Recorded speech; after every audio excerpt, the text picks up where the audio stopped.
Last night for the Marlins, a 2-out rally in the 6th inning was the difference. Tonight, Game 2 of this 4-game series. Fish and Friars coming up.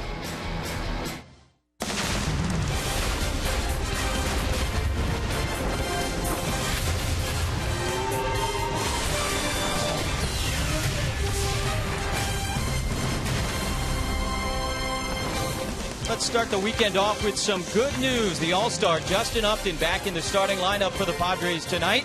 Haven't seen him in a starting lineup since Sunday's game. That never happened. He pinch hit last night, and he's ready to go here this evening against the Miami Marlins. It's Game 2 of a 4-game series between the Fish and the Fathers here at Petco Park in downtown San Diego.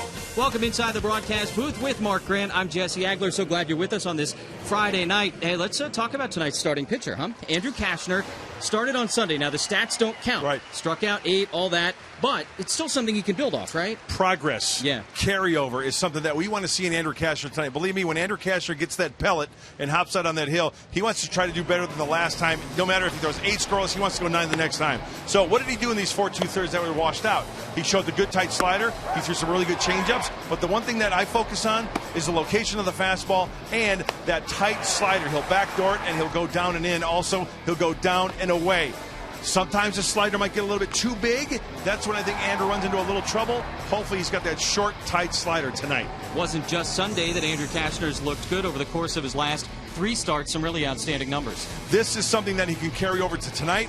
It's a nice night for baseball, even though it was washed out last time. The one big key, keeping the ball in the ball yard. Last 4 starts, he has not given up a long ball. And when you hit only 197 and an ERA of 3.05. The one thing, Jesse, for me sticks out is the 197 opponent's batting average. You could take that a long way. That means he's throwing the ball extremely well. We're very excited about the way Andrew Cashner has been throwing the baseball. Hope to see that continue here tonight against the Marlins. Coming up, he's back. Justin Upton in the starting lineup. Get an update on him. And also a little bit of injury news concerning Will Myers. Chris Budden has that as we get you ready for First Pitch on Fox Sports San Diego.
serve.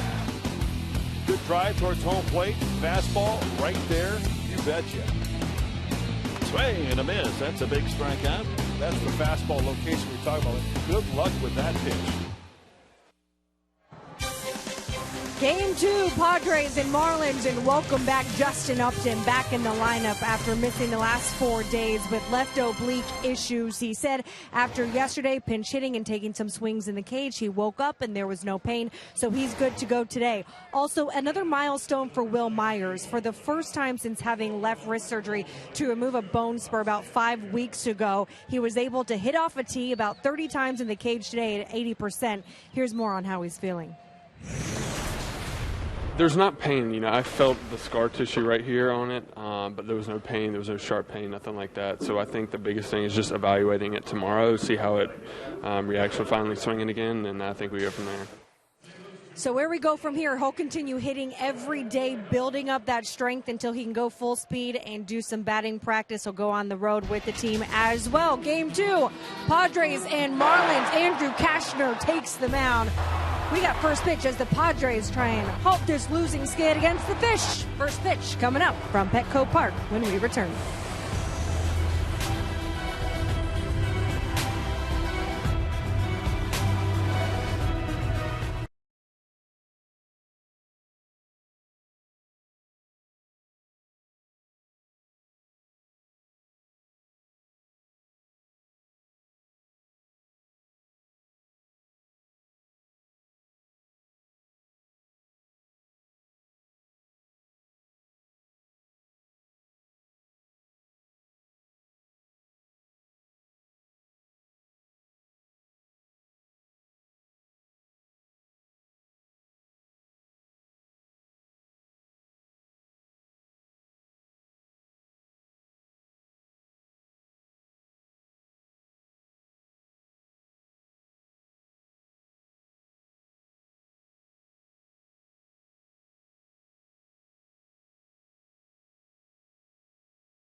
Tonight, beautiful late summer afternoon, early evening here in downtown San Diego with Mark Grant and Chris Budden. I'm in for Dick Enberg.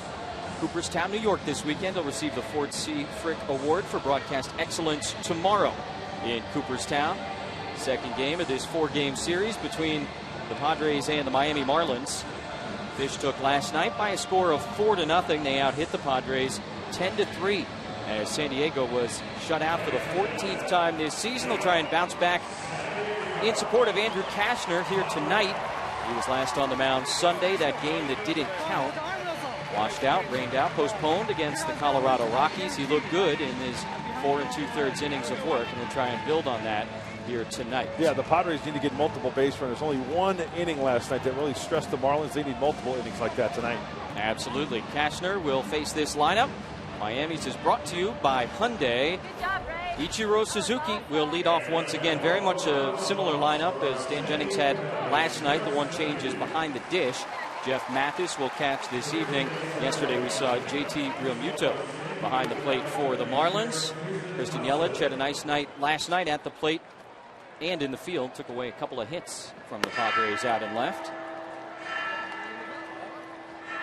The Texan, the right-hander, Conroe Comet, Andrew Cashner on the hill tonight. The scouting report for Andrew is brought to you by Montalvo. Hey, execute the fastball location. We talked about it in our open.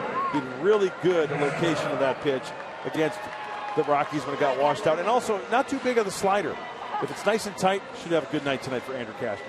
Not just about Cashner, but the rest of the defense as well. Padres D brought to you by your San Diego County Ford dealers. Both Uptons in the lineup tonight. That's Melvin Upton Jr. in center, with his brother Justin in left, Matt Kempe in right field. Brett Wallace getting the start at third base, his first there as a Padre. Clint Barmas at short. Nice night for Amarista last night. He bats in this order, and we'll play second base. Alonso at first, and Derek Norris back behind the plate to catch Andrew Cashner. Well, a couple of miscues last night for the Padres in that sixth inning led to 4 runs. Got to clean up the defense a little bit too. Hopefully there is a clean slate tonight in the E-column for San Diego at the end of this one. Not been the case most of the time for Andrew Cashner. For whatever reason, he's been that guy in the rotation for the Padres. Been hurt by errors, defensive miscues. That's one of the biggest conundrums, I think, in all of baseball. Why it just happens to one certain pitcher. He's been the guy. 19 unearned runs scored when Andrew Cashner's on the mound this year. By far the most in baseball. The next highest total is 11. And the first pitch of the night from Cash to Ichiro is a knee-high strike with a fastball. 0-1. Dan Jennings took over for Miami back in mid-May. And Ichiro slaps that one back to the screen. 0-2. Alfonso Marquez, the home plate umpire tonight. Crew chief Tom Hallion at first, Dan Bellino at second, and Chris Siegel, the third base umpire here tonight. Ichiro struck out in his first 2 at-bats last night. That was a rarity for him, and sprays this one foul to the left side. Still 0-2. Tom Kohler, well, he pitched well last night, no doubt about it. We saw what that right-hander has to offer. 7 frames, no runs. He struck out 7. Walked 4. None of them hurt him in the 109-pitch effort. He worked quickly. Good arm for the Marlins. Yeah, saw some different things out of him. The curveball. Yeah, you know, that's interesting you mentioned that. He had the good slider and the good curveball. A lot of times, in most cases, it's either one or the other that's their go-to nasty pitch. He had them both working last night. And the results certainly indicated it. Ball and 2 strikes to Ichiro. Lays off the high heat. 95 from Cashner. You can expect to see that most of this night. 2 balls and 2 strikes. A lot of interest wherever he goes, even at 41 years old. 0 for 5 last night. Gotta love that. Wearing the collar, leadoff spot. Works the count full here, 3-2. Good job by everybody pitching against Ichiro last night from the Padres. Ross, Mateo, Quackenbush, Kelly. Payoff pitch. You know, I think sometimes Ichiro cheats. And what I mean by that is he'll pick a certain quadrant of the zone and he'll hunt that certain pitch. And if it's in another one, he's got such great hand-eye coordination, he could just flick that bat and make contact and possibly get a hit. Speed helped him a lot, particularly when he was younger, as he goes the other way and fouls another pitch off. Now's the point in time as a pitcher you start getting a little frustrated. 8 pitches, you had him 0-2. You start to reinvent yourself as far as making up a pitch. You stick to your strength. I say the latter. Almost 4,200 career hits between Japan and the major leagues for Ichiro, and he lays off. So a 9-pitch walk to open the game, and you talk about doing your job as a leadoff guy. Take a look at our keys to the game, brought to you by your San Diego Honda dealers. The magic number's 2. And thank you, partner, for bringing this to my attention. Score 2 runs or more. Padres are like playing over 600 baseball this year. 606 winning percentage. How is that? And they score 2. Just 2. Or more. And also keep it clean for Cash. We talked about the unearned runs. How about no errors tonight behind the right-hander? Sure, he would appreciate that as the second baseman Prado stands in. Ichiro still a threat to steal a base as the first pitch is fouled back. 0-1. 8 steals in 13 attempts. I think when all is said and done on Ichiro, we'll have just had one of the coolest big league careers we've ever seen. Sure. Great arm. Remember some of the throws he made back in the day with the Mariners? That first year there was one in Oakland. I'll just never forget it. Nice from Cashner on the outer edge. Using the whole field, a little bit of pop in that bat. You know, he'd sneak up on you and hit one out of the ball yard. Sure. If you left it over the heart of the plate. Saw him in batting practice yesterday. It was just peppering that Petco porch in right field. Cash ahead of Prado, 0-2. Norris sets up inside and just misses with the fastball. Good pitch from Andrew. Trying to bury that two-seamer in. You can see Prado moving his feet just a little bit. That's a good pitch. Nice frame job by Derek Norris. Just a little bit in as they check on Ichiro.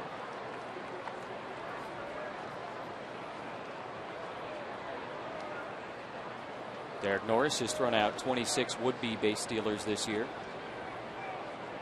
Ichiro's been caught 5 times. He's got a big old lead over at first. There he goes. And Norris's throw down is not in time. Oh, maybe he came off the bag. Looked like Ichiro got in ahead of the tag from Amarista. Alexi kept the glove on him, and they got him. Kudos to Alexi Amarista. Does he get it in time? He is safe, and then does he come off the bag? Oh, you know what? This might be challenged. I think Ichiro is safe. Foot is on the bag there. Tag not yet. He stays on the bag through the complete action of this slide. Amarista shows the ball. And just like that, Dan Jennings is going to challenge. They're on the headsets. So 2 batters into this game, we get our first challenge. And that did not take long for Dan Jennings and his replay helpers to make the decision. Be interesting to see how long this review takes. Dan Bellino, the calling umpire, the second base umpire, and the crew chief Tom Hallion on the headset. Back to New York. Got to be honest with you, Jesse. I think Ichiro was safe. Yeah, I thought so initially, and then when Bellino called him out, I just almost assumed that he must have come off the bag. We're always talking about how those second basemen, those shortstops, keep the glove on, right, just in case he pops up. But he certainly appears stayed on the bag, stayed on the bag. That foot never leaves contact with the bag. As foot's on the bag, and then Alexi tags him up top on the Miami on the chest.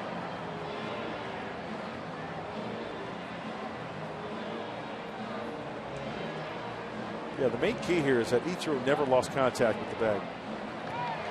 And he is safe. So stolen base number 9 for Ichiro. And he gets to come back out of the dugout and head to second base.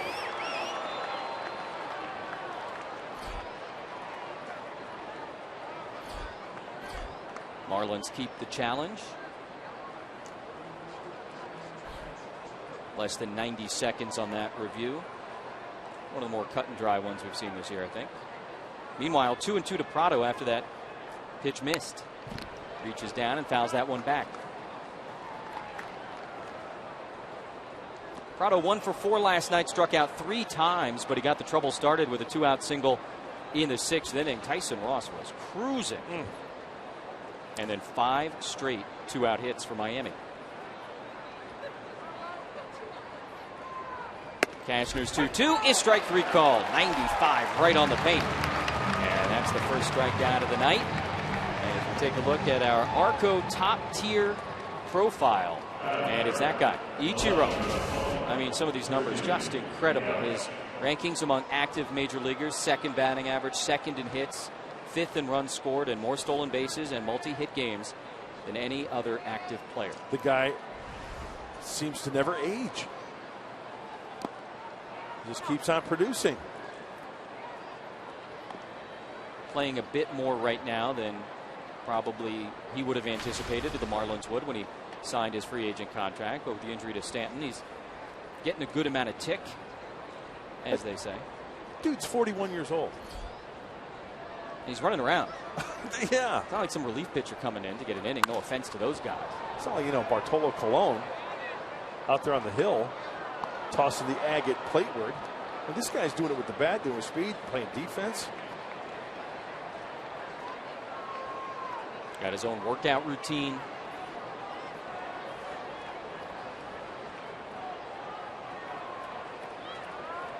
It's working. Christian Yelich takes outside. 2 balls and a strike to the Miami left fielder.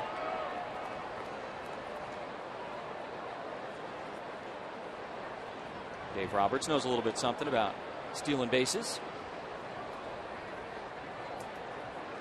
Ichiro in scoring position, and the 2-1 to Yelich. Fouled back. Nice night last night. A couple of hits, a couple of nice plays in the field. Yes, he can go get them. Cover some serious ground out there. Good looking young player. Just 23 years old. He's got some gold on his mantle. Became the first Marlin outfielder to win a Gold Glove last year. Guys trying to finish him off. And the 2-2's a little bit up. Maybe in. And another full count, 3-2. I like Cash trying to bury that fastball. Let's see the grip. 2-seam grip. Kind of bring it back in a little bit, and Yelich just kind of spits on it. Not missing by much. Ball looked like it was maybe in a little bit. It was definitely, I think, high enough, and there you go. Pitch number 5. That one is strike 3 call. Back-to-back punch-outs for Andrew Cashner. Gets Prado and Yelich looking. 2 gone. If Andrew continues to dot the corners like that, according to Fox Tracks, he was off the plate a little bit, but you keep peppering that, you're going to get the call all night. So stay out there. Put him away. Let's think of this last pitch on Tracks, brought to you by Honda. Yeah, off the plate, but you know what? That's a hang with him.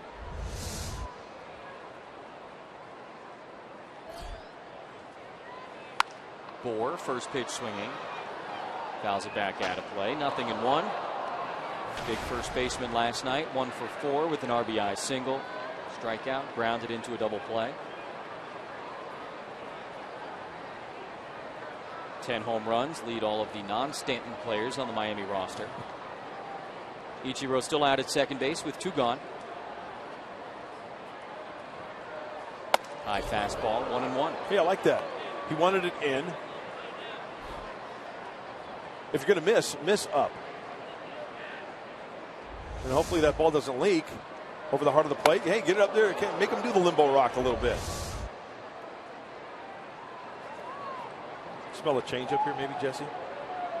After the high cheese, he does, and it's into right field. That's going to be a run-scoring hit for Bohr. Ichiro comes around easily, and the big guy lumbers into second base.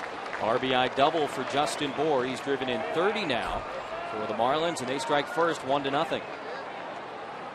Well, let's take a look at what pitch that was out of the hand of Andrew Cashner. It was a changeup.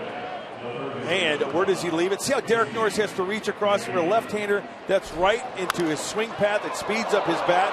If that's down into where he wants it, it's off the end of the probably a weak ground ball. So just bad location on the changeup. Doesn't mean you can't throw him one. It was just poorly located.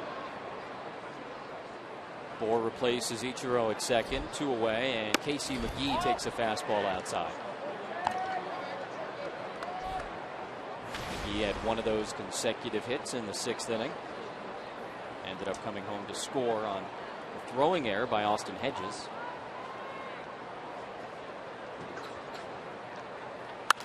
Hits that one in the air to center. Melvin Upton Jr. goes back.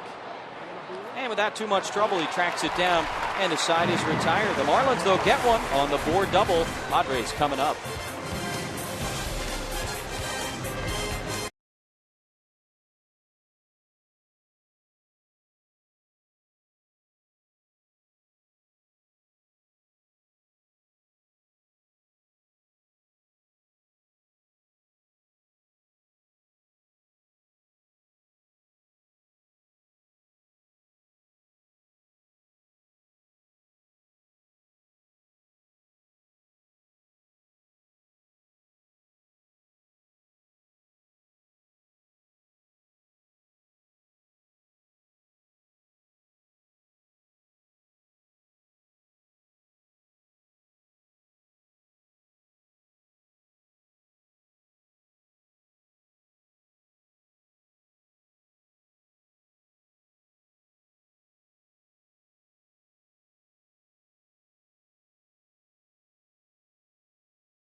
is brought to you by Toyota. This is different looking. Pat Murphy switching it up a little bit after the shutout loss last night.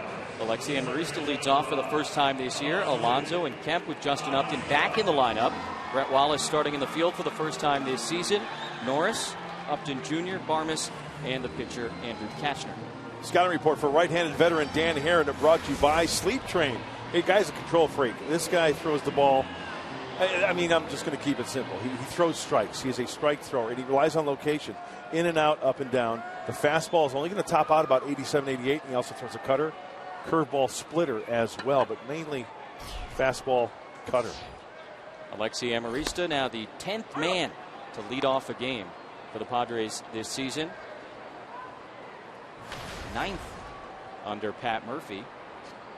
No true prototypical leadoff guy, so they're trying some different things. And Amarista had a nice night last night. He's got good numbers against Dan Herron, and Pat Murphy said the combination of all of that, let's give him a shot. Still mixing up the soup, as Pat Murphy said about a week and a half ago. Adding different ingredients, subtracting some ingredients. Well, the main ingredient, which was a pretty good band back in the day, is Alexi Amarista tonight in the leadoff spot. Lays off 1 and 2 from Dan Herron, and take a look at the production these two teams have gotten. Batting average wise out of the leadoff spot, the Marlins, and that's mostly D. Gordon, top of all of baseball, 324 average. Yeah, and from the Padres standpoint, not putting pressure on the pitchers when the big boys come up. Setting the table, the term we hear quite a bit. Marlins, by the way, have won 3 fewer games than the Padres. We can sit here and talk about production out of the leadoff spot, but for Miami, it has not meant more wins. Little roller over to Echeverria. Shortstop throws him out. 1 away for Herron here in the bottom of the first. Marlins defense is brought to you by Renovation Realty. All the same as last night, except behind the plate. Matthews gets the start there. Yelich, the Gold Glover, in left. Gillespie, Ichiro in the outfield. McGee and Echeverria on the left side of the infield with Prado and Bohr on the right side. This team can pretty much catch and throw the baseball. Second fewest errors with 44 in the National League, behind the Dodgers with 41 miscues. Yonder Alonso's got that 284 average. Had an infield single last night, and he drives this one out to center field. Gillespie had him played perfectly. Barely moves. 2 away. It's always amazing when you consider how big the outfield is and how precise the positioning is, you know, from the dugouts with these guys, when you hit one right to somebody. Exactly. And you know what? You mentioned the outfield in the vast area. Fans, if you ever get a chance to go to a big league ball game, if you ever get the chance to walk out on the warning track or the outfield, it's a huge area, and it really makes you appreciate what a good center fielder or a corner outfielder can do when they cover ground in the gaps and down the lines. That's a lot of real estate out there. A lot of square feet. Kemp and Herron, teammates last year in Los Angeles, and Matt's out in front, 0-1. Got to really stay back on Dan Herron. He is not going to light up the radar. In fact, you know what? If you're a scout, you got the radar gun, just pack it away. Pretty much know what you're going to get, velocity-wise. His Twitter handle is iThrow88. Might not even be that much anymore. Coming in at 86 or 87. 34 years old now, and Kemp hits one out to right center. Hit well. Gillespie and Ichiro both going back, and Ichiro with a great running catch in front of the beach. 41 years old, and he can still go and get it. Phenomenal catch in right field by Ichiro Suzuki, taking away extra bases from Matt Kemp.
Game is presented by National University. Beautiful look at Point Loma and the San Diego Bay as Andrew Kashner goes back to work against the 6, 7, 8 hitters in the Miami lineup.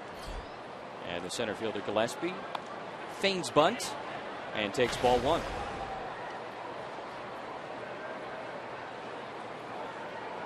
Just 20 games for Gillespie. He's 0 for his last 11, went 0 for 4 last night. 31-year-old going up against the 28-year-old Andrew Kashner.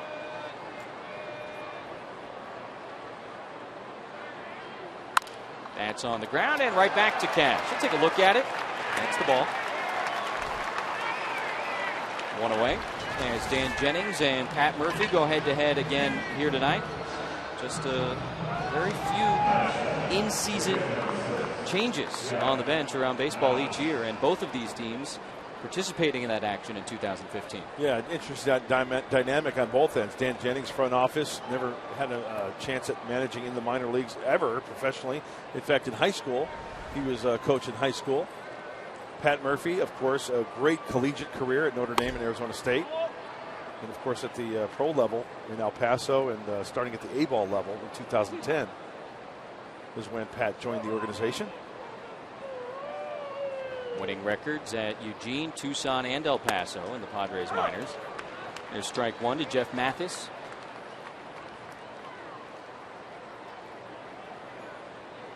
As we came on the air, talked about Kashner's good numbers his last 3 times out, and he's gone at least 6 innings in all 3 of those starts, and that's a nice bunt. Cash fields his position well, and he gets Mathis by a step and a half. Not an easy play, particularly for a right-handed pitcher, and he didn't rush it.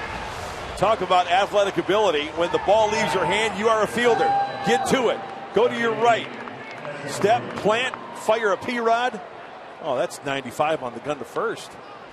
Good low strike for Yonder Alonso. Andrew Kashner doing it all by himself this inning. A couple of assists and a couple of quick outs as the shortstop Echeverria stands in. Not getting that outside just off the plate call tonight, at least early on. Echeverria, a couple of hits and 4 at-bats last night, also stole a base. And there's a strike from Cash, 1-1. Got to get one of the first 2 pitches over for a strike. That's always the MO for pitchers. Never go 2-0. It's got a nice ring to it, doesn't it? Never go 2-0. It's a nice motto to live by. Rhymes, that always helps. Poetic. I believe that's iambic pentameter. Wow. I'm talking to a high school education over here. 2-1 to Echeverria, and he fouls it off to the right side. Shakespeare. Nice grab by that Padre fan.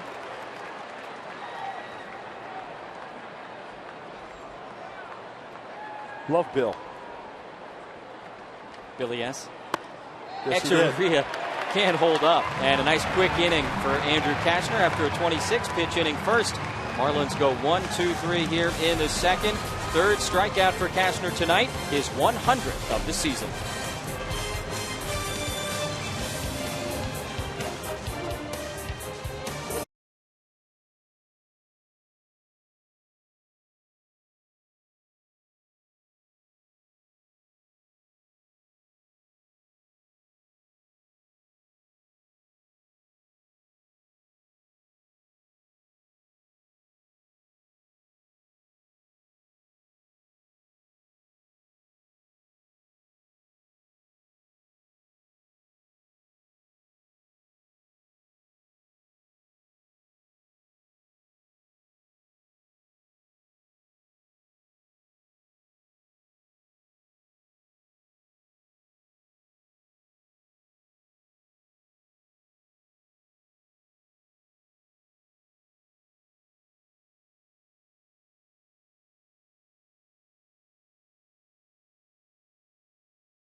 Second, he was missing the last 4 days because of a left oblique injury, and I talked to Justin about it. He said he's no stranger to oblique injury, so he knew what he was dealing with. He actually injured it a few weeks ago, but in the rain game on Sunday, he felt it tighten up, and so because of his experiences before, he knew that if he did not let it rest and did not heal all the way, it was something that would linger. And talking with Pat Murphy, they think they gave it long enough, and it's not going to be a day-to-day situation. They think he's completely healed. He said after yesterday, no pain anymore. So good news for Justin Upton. Yeah, certainly, Chris. Thanks a lot. And, hearing from Justin and from Pat Murphy, they seem like they've got a handle on this situation. They know how to manage it moving forward, and not too concerned at all. 0-1 from Dan Herron. That oblique injury is something you really have to keep an eye on, because believe me, it can be nasty. It can be devastating. So you'd rather take 3 extra days rather than risk 3 weeks or maybe more. He's a veteran guy. He gets that. Tremendous amount of torque. Reaches out and pops that one into very, very, very shallow right field. The second baseman, Prado, goes back, makes the catch. And Upton retired for the first out here in the bottom of the second inning. Beautiful Friday night. Downtown San Diego, Petco Park. Good crowd filing in.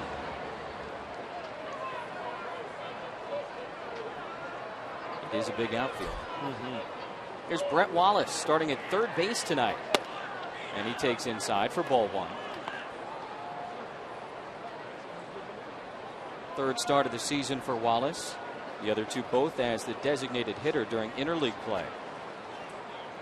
14th career start at the hot corner. And he grounds that one over to Prado.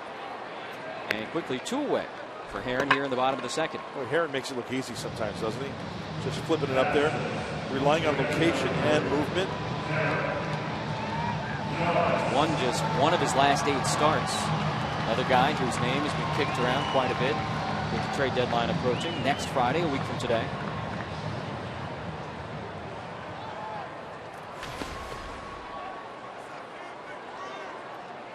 Derek Norris got the night off last night.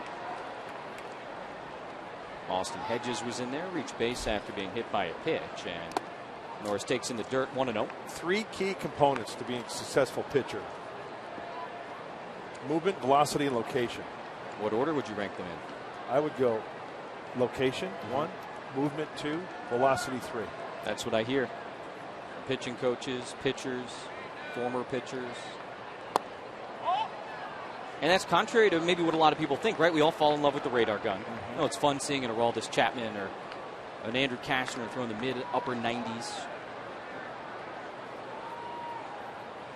But you can get it done other ways. Norris into left field for a base hit. Not a bunch of doubles this year. Thinking 2 and retreats as Yelich does a nice job getting the ball back into the infield. 2-out single for the Padre catcher. Got to feel good after the night off. Absolutely. And even though the Padres 44-52 going into this game, we've seen some 2-out lightning, some 2-out thunder from this team at times. And Derek Norris, sure, as we get into the summer, it gets hot. Catcher, bat starts to slow a little bit. You're wearing that gear behind home plate, getting beat up. Nothing about being beat up during that at bat. Good swing by Derek. Melvin Upton Jr. getting the start in center tonight. He's got crazy good numbers against Dan Herron over the course of his career. And the first pitch, fastball at 85. Hits the outer edge, 0-1. 37 at bats, 6 homers. He has gone deep off of Herron more than any other batter. Let's see if he just tries to pound away. Is pound a good word? Sure. Throwing at 85. Yeah. How about peck? Peck away. Nibble? Nibble. Even better. Nibble away at the outside corner. First 2 pitches, away.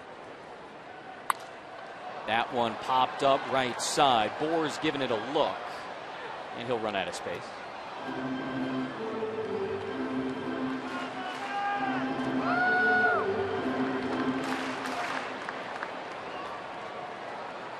I'm guessing you got to think some type of little short breaking ball right here, down and away to Upton.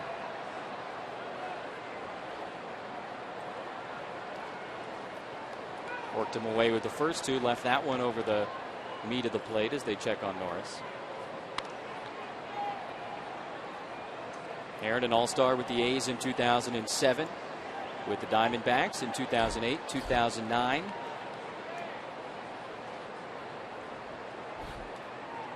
And away again. Pumped it up to 86. Okay, you know how my mind works, right? I'm weird. I'll admit it. You know what I think's always been cool? When pitchers have a team number. I love that. 15. Yeah, usually higher. That one's hit well to left, and it's a base hit. Melvin Upton Jr. continues his mastery of Dan Herron. Back-to-back singles with 2 outs here in the bottom of the second.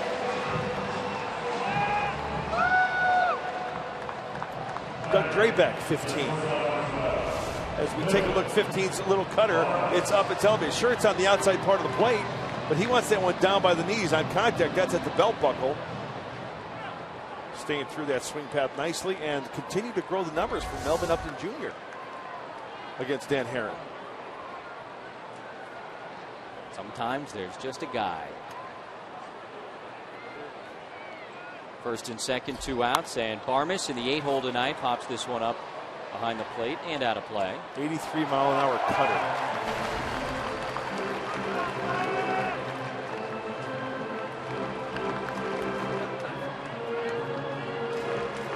Tupac fan. Tupac with the 2-hand catch.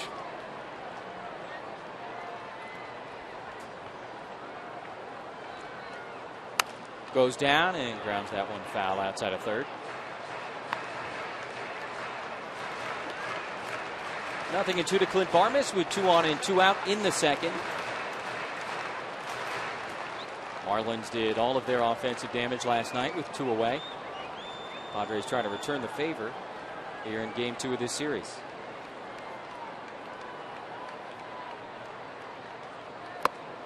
That one hit him.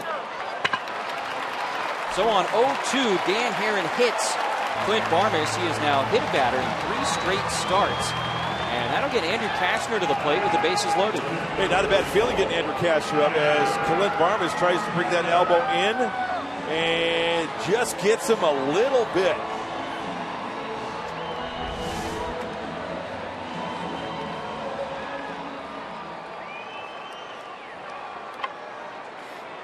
So Andrew Kashner, with the bases loaded and 2 outs, trying to help himself out, takes a big swing and a miss.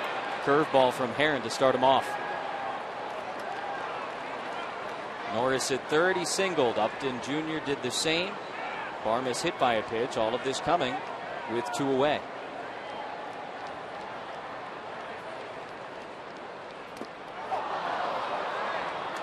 Another breaking ball. Kashner frustrated, and nothing in 2. How about Dan Herron going Norris, Jr., Barmes with like fastballs and cutters, breaking out the number 2, the curveball to Andrew Kashner. Well, talking to some of the Marlins people, the 85, 86 mile per hour fastball, they say it's good for pitchers to hit, just with the bat speed as is. That one misses away. Just funny, you never really think about a guy causing fear when the opposing pitcher comes in, but that's one of the deals with Herron. Cash does have a couple of RBIs this year, but he strikes out to end the inning. Padres had the bases loaded with 2 outs, but Kashner K's. Ichiro's coming up. 1-0 Fish.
Here's one in particular. Bases loaded, 2 outs, ball in the dirt, swung on a miss, strike 3, right? A lot of times when the ball's live, a lot of catchers throw down to first base. It's a force play. So what does Mathis do? Grab the ball. All you need to do is just step on home plate. The bases are loaded. It's a force play. No need to tag the runner. No need to throw down to first base. It's a force play. Out number 3. That's it. Completing the strikeout. Heads up by Mathis. No reason to put the ball in play and risk something crazy happening. Like, for instance, runner on first, fewer than 2 outs. No need to throw down on a drop third strike or ball in the dirt, swung on and missed, strike 3, because first base is occupied. I would dare to say you are a rules aficionado. I wouldn't say that. I admire and respect the rule book. I want to learn it. I really want to learn it well and like know the rules. There's like 2 times during the offseason where I'll just sit down in my office and just kind of read the rule book. You're underselling yourself. Better believe these managers, bench coaches, well versed in what is a very thick and at times confusing document. Herron got Cashner to end the second, and now it's Herron batting versus Cashner to start the third. Got a game break coming up. Dodgers, Mets from the Big Apple. Stay tuned. 3-1. Mets really struggling. Zach Greinke back home on paternity leave. His wife gave birth to their baby boy, Bodie. So he's either going to pitch tomorrow or Sunday. Confirmation on tomorrow. Herron taken all the way on 3-1. Cash delivers a strike. Full count. Yeah, John Neese was the starter for the Mets tonight, and at one point this afternoon it looked like he may not have made the start because his wife was going into labor. Amarista at second will make the play, and Herron retired for the first out here in the third. The Neese baby held off, though, so he was able to start. But it probably, I would imagine, would have been the first time in Major League history that both scheduled starters and their wives give birth on the same day.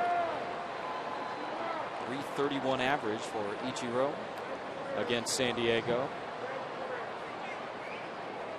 I would venture to guess if you looked at his batting average against basically every team in baseball, it would look a little something like that. Great minds think alike, because I was thinking right along with you. First pitch swinging on the ground to shortstop. Barmes, smooth, 2 away. Couple of ground balls for Cash here in the third. That's a good sign. This copyrighted telecast is presented by authority of the San Diego Padres. It may not be reproduced or retransmitted in any form. Any accounts and descriptions of this game may not be disseminated without the express written consent of the San Diego Padres. Martin Prado 0 for 1. Struck out looking in the first. Cashner with 3 strikeouts here early on.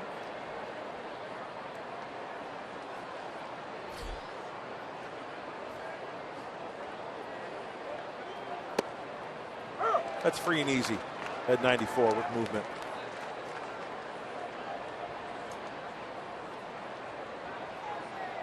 Prado getting a good amount of time at second base with D. Gordon on the disabled list. One of a couple of big names missing for Miami.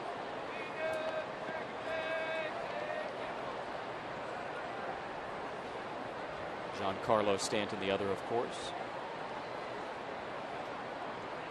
Their ace pitcher, Jose Fernandez, recently back this month from Tommy John surgery. Prado fouls that one back, 1-2. Here's Jose Fernandez. Pitched a couple of nights ago in Arizona. Padres will miss him here this weekend.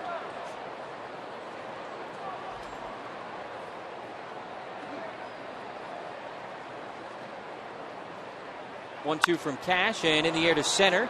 Melvin Upton Jr. tracking it, making the catch. And a nice 1-2-3 third for Andrew Cashner. 1-0 Miami. Top of the order coming up.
league off of John Neese that is high and deep and gone. Dodgers beat the Mets again 7-2. They didn't need Zach Greinke as Los Angeles takes another game at Citi Field back on the West Coast. Petco Park, top of the order for the Padres against the former Dodger, Dan Herron. Here in the third, 1-0. Marlins on top after a Justin Bour RBI double in the first. Curve to Amarista, and Herron jumps on top of him, 0-1. Maybe, just maybe, Herron, as you take a look at the numbers, career for Alexi, breaks out that curveball more. Second time around, he did it against Andrew Cashner last inning. Wasn't messing around with Cashner up and the bases loaded with 2 away. Struck out the Padre pitcher. And Amarista goes the other way. Yelich is there, and he makes the catch. 1 gone to start the bottom of the third.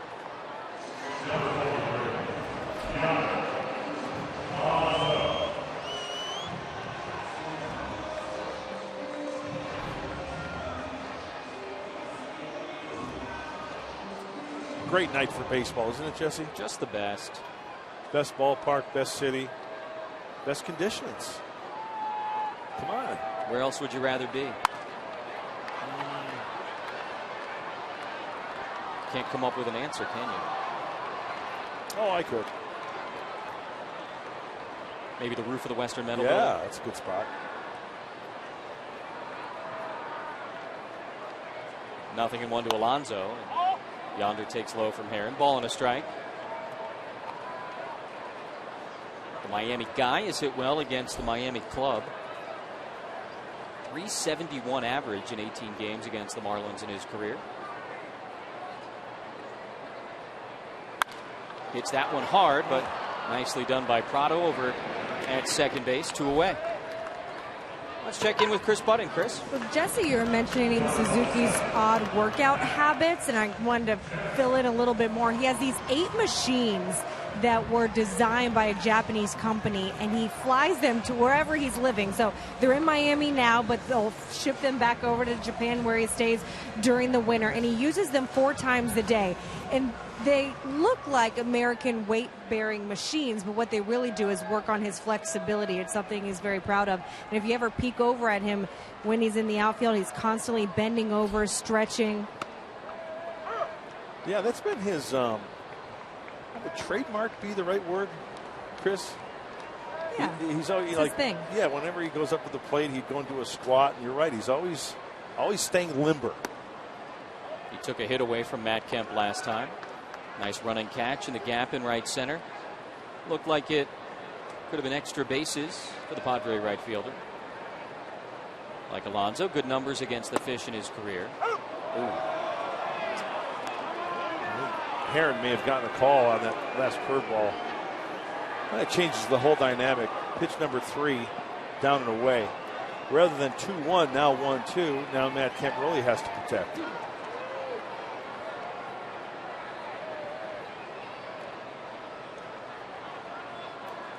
Herron goes with a little bit of a pause in his delivery that time and misses away with the fastball.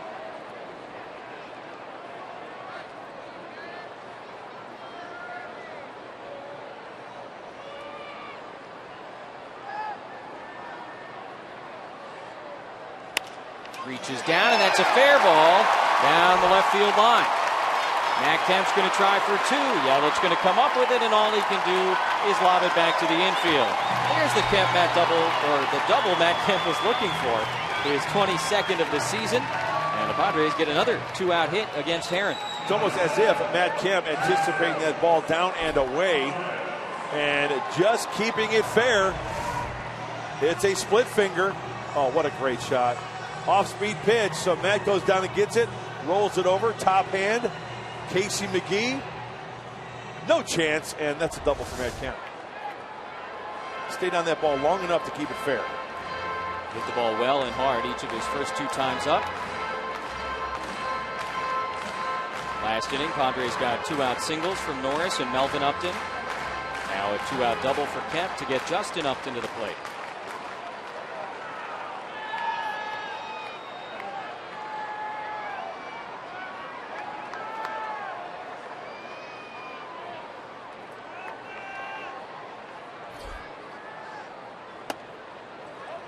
Seeing a pattern here to these right-handed hitters.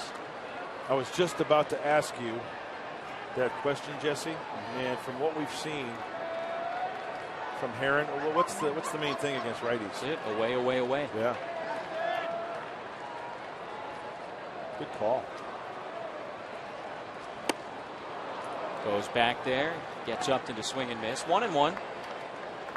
These guys were teammates 2008, 2009, part of 2010 in Arizona. Herron, a second-round pick of the Cardinals all the way back in 2001 at a Pepperdine. He waves.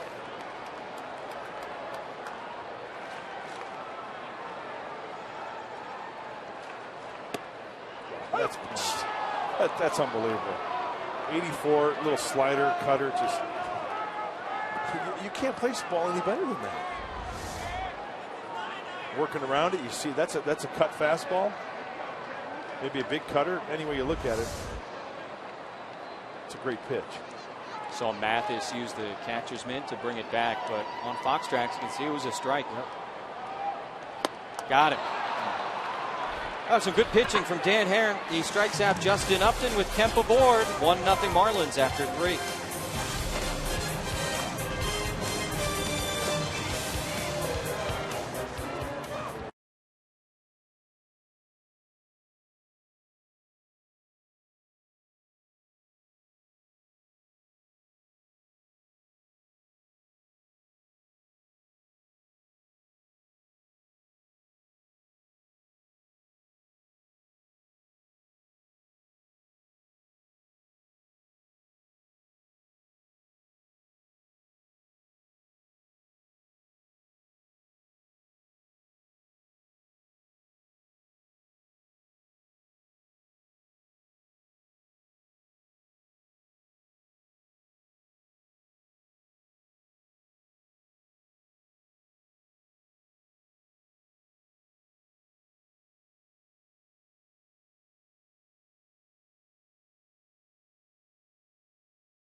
By Geico, go back a couple of Septembers, and the last time a Padre pitcher stole a base, Andrew Kastner in Pittsburgh against the Pirates, top of the 5th, with A.J. Burnett on the mound. Second career steal for Andrew Kastner, and that was a big night in Pittsburgh. Yeah, did you see he was playing short for the Buccos? Clint Barmas. Our own Clint Barmas, and that was a great night for Andrew Kastner. 9 innings, only 1 hit, struck out 7 Pirates. Faced the minimum. Yeah. Gave up a hit, rolled the double play. Barmas 0 for 3 that night. Yelich grounds that one foul. 1-1 to the Miami left fielder. Yeah, Andrew was, he's got electric stuff anyway, but he was very electric that night.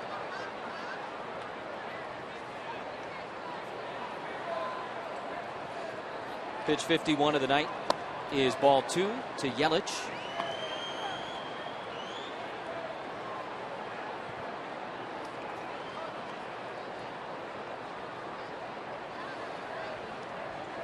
Yelich struck out looking his first time up, breaks his bat, lines that one to center. Melvin Upton coming on, and he makes the catch on the sinking line drive. One away as we welcome in Clay Hensley. He joins us from down by the Padre dugout. How's it look for Andrew Kastner so far from field level? He's looking pretty good from down here. What I like about him tonight is that he's keeping that fastball down in the zone. He just did a great job against Yelich right there to get him break that back line out to center field. He's doing a good job. I like it.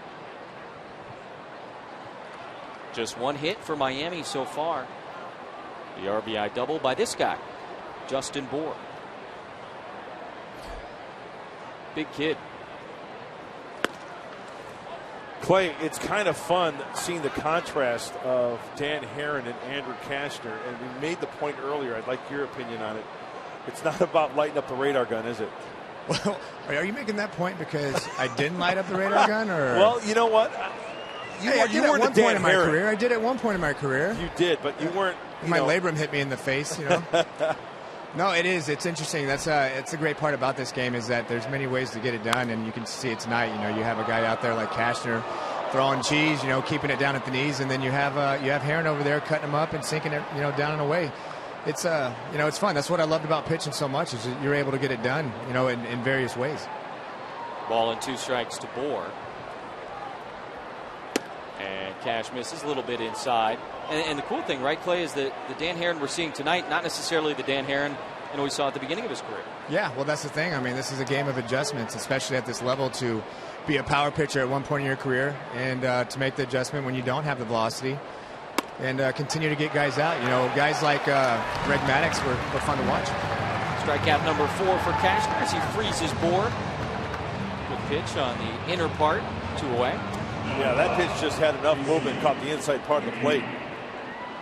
Let's take a look at our Cholula flamethrower. I'm going to guess it's Kashner tonight. That's going to be, yeah, I was right. Andrew Kashner, 96. Clay Hensley, what's that?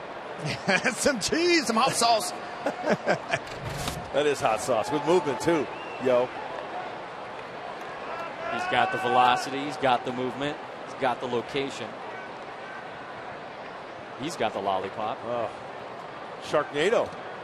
With the shark shirt working. Future big leaguer. Big swing from McGee. Holds up that time. 1-1.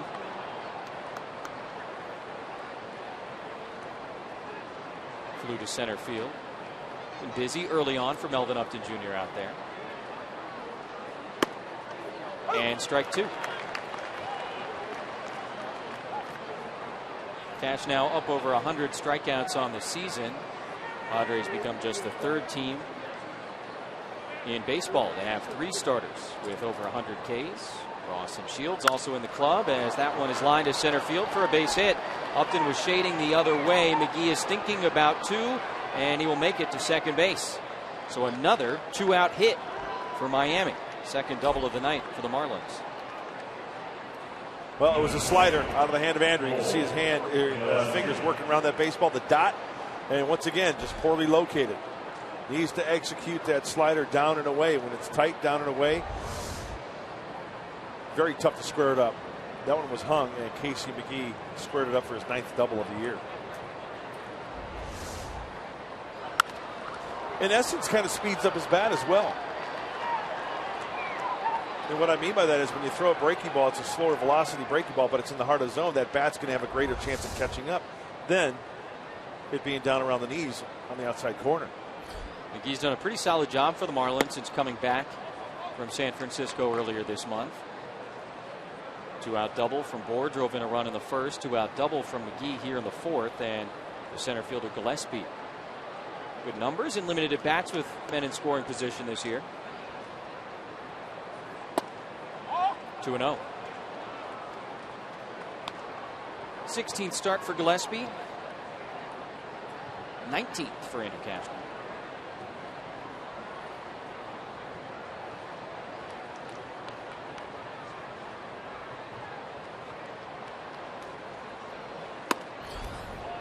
Just outside, 3-0.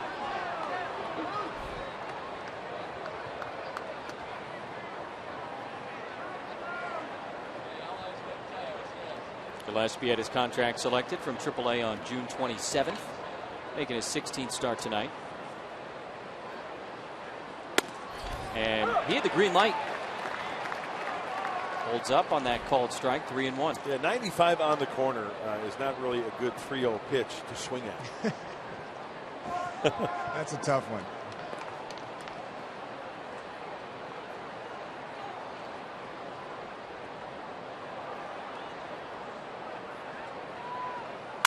Breaks his bat and a grounder to Barmes. Little trouble getting it out, but plenty of time. And another ground out for Andrew Kashner.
quiet offensively for both of these teams.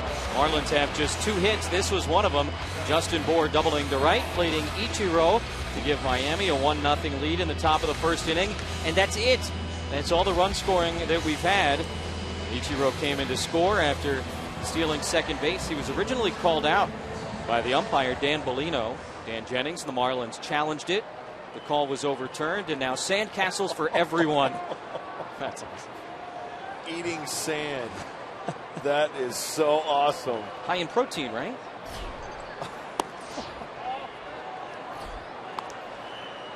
Dan Herron back to work. Brett Wallace starting at third base. I prefer paint chips as a kid. And I'll bet you wonder why, huh? Wash it down.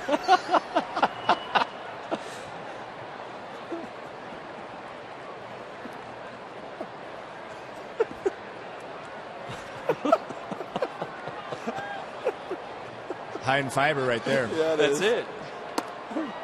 Good for the old digestive tract. High glass content.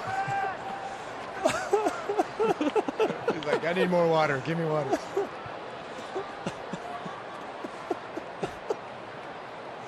Oh, the joys of being a dad. It's great. Oh, more sand. But it's crunchy, Mom.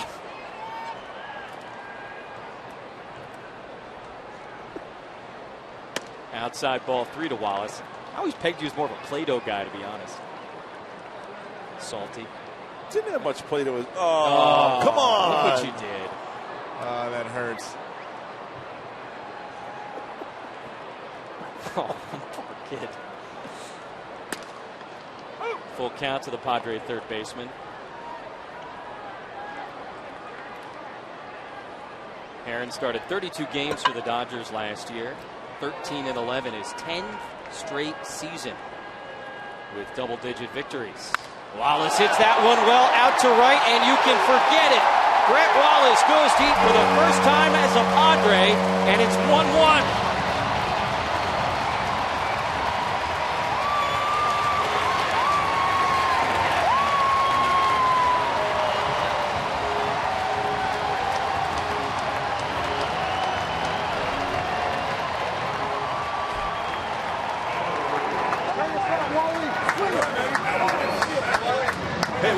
Toddler out there eating some sand. How about Brett Wallace telling the Marlins to pound sand? He hits this one a ton.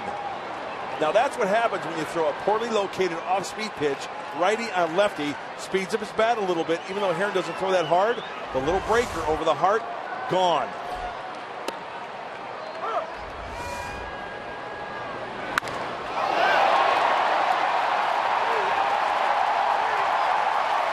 That ball was crushed.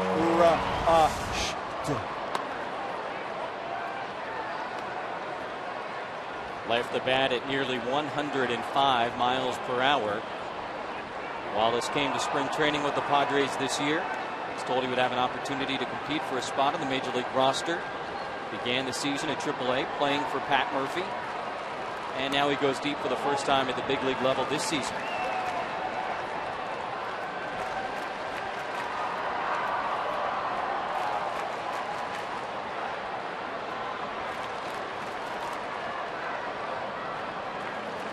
Two and one to Derek Norris. And he pops it up. Behind the plate, Mathis makes the catch, one away. 431 feet off the bat of Brett Wallace. And you said it, not a cheapie to right. That was pretty. It was all over that breaking ball, over the heart of the plate.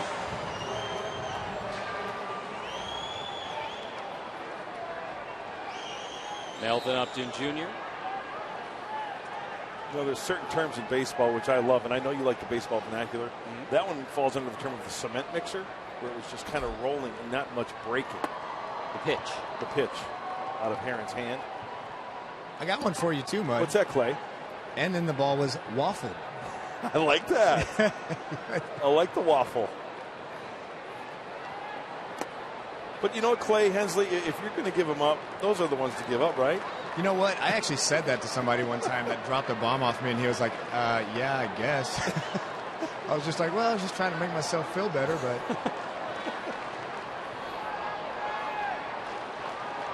Upton with the great numbers against Herron, ahead in the count, and a big swing and a miss. I think I do agree with you on that, though, Mud. I mean, you definitely don't want to give up a wall scraper. I mean, if you're going to give it up, you might as well drop it. You know, why not? Yeah, drop a bomb. I agree. Wallace set career highs in homers and slugging percentage back in 2013. Now, the sign of a good pitcher, I've always believed, after a home run like Wallace, is a guy that bounces back. And Herron, being the veteran he is, he has the capability of just erasing that from the hard drive, not letting it affect him, and make some good quality pitches. Gets the call right on the outside corner to Upton. Look at that. Paint. And you know, to kind of touch on that, Mud, I mean, that is literally the difference between guys who stick around as long as Herron and guys who don't. Yeah. Clay, tremendous two-seam movement on that last pitch. And that's one of those where the right-handed here, they give up on it, and then that was a legitimate strike according to Fox Tracks. Aaron's been living out there to these right-handed batters and having some success. Starts away to Barmes, misses, 1-0. Clint became the 7th batter hit by a Dan Herron pitch this season.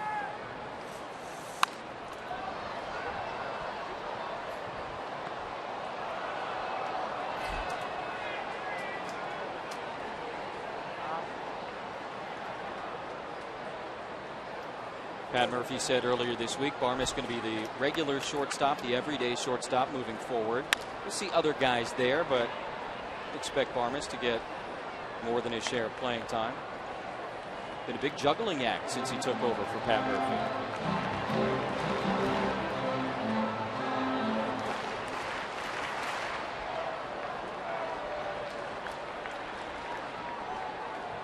A couple of veterans locked up here. And now 2-2 to Barmes.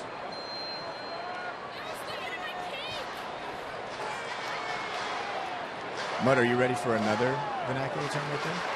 Sure. That was a scud. A scud. That's a good one. A scud missile. Yeah. Very good. Barmes reaches down, grounds it to Echeverria. Hustles and makes the play for the 3rd out of the inning. The Padres, though, get on the board and they tie it up. Brett Wallace goes deep, very deep, against Dan Herron to right field. And after 4, we're all knotted up 1-1.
Says it all about Dick's ability as a baseball broadcaster at that time, especially.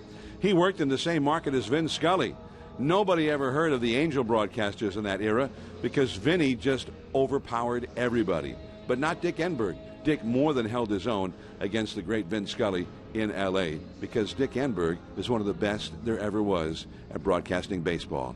It's great that he's back doing Padres games, and now he's being recognized at Baseball's Hall of Fame. I hope he has a great time up there. Dick, congratulations. Long overdue. Beautifully put by another recipient of the Ford C. Frick Award, the great John Miller of the San Francisco Giants. Dick in Cooperstown this weekend to receive the highest honor a baseball broadcaster can receive, as Jeff Mathis takes the first pitch from Andrew Kashner and grounds to shortstop to open up the 5th inning. Yeah, that was very well put by Mr. John Miller, the voice of the Giants. And once again, congratulations to the Professor Dick Enberg. Hope he has a blast in upstate New York. We'll be keeping track of his journey throughout this weekend. Hear from Dick at different points over the course of the next couple of nights and days. Really, really special. And as John said, well-deserved, overdue. Shortstop Echeverria was Andrew Kashner's 3rd strikeout victim, his first time up. Cash has 4 Ks here through 4 1/3.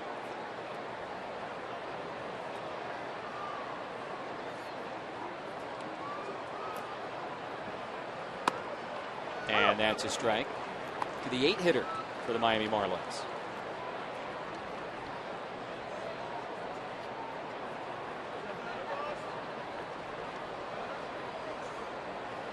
One, and a nice play by Wallace over at third base.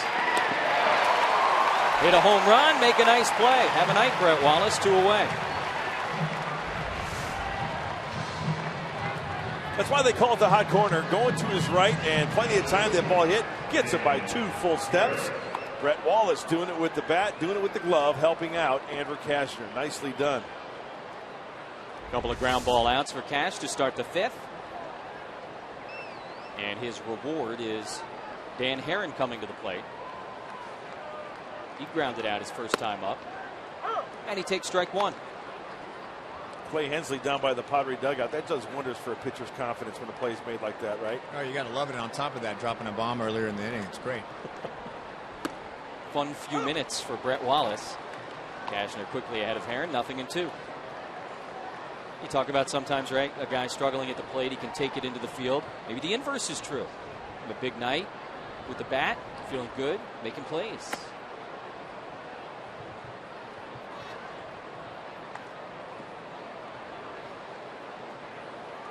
Herron, a career 208 hitter coming into tonight.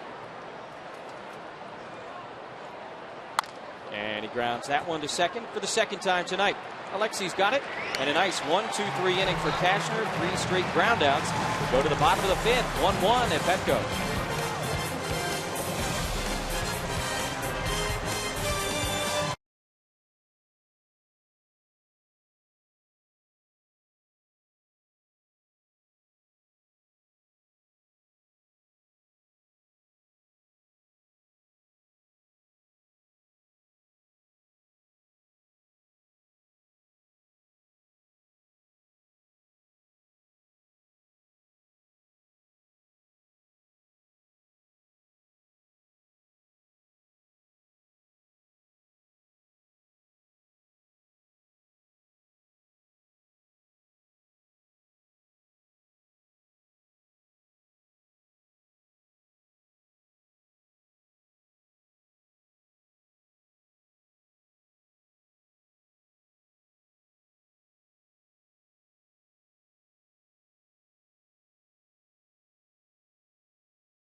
Five miles from Petco Park.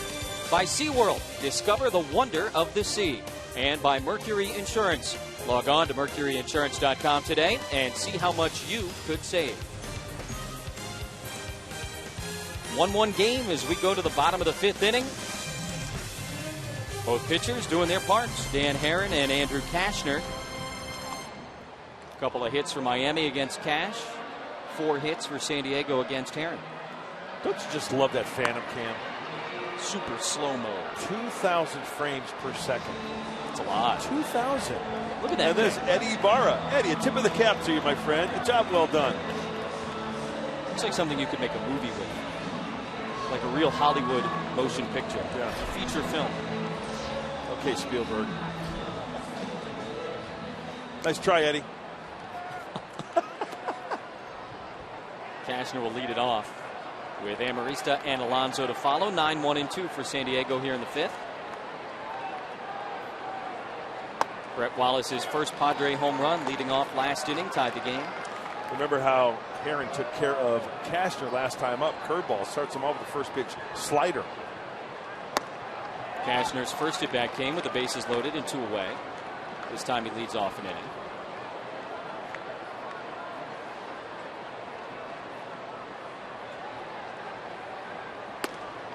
And there's a strike with a fastball.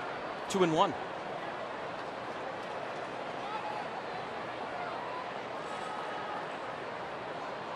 Herron had an interesting start his last time out in Philadelphia. It was a day game, very hot, temperature in the low 90s, big time, northeastern summer humidity.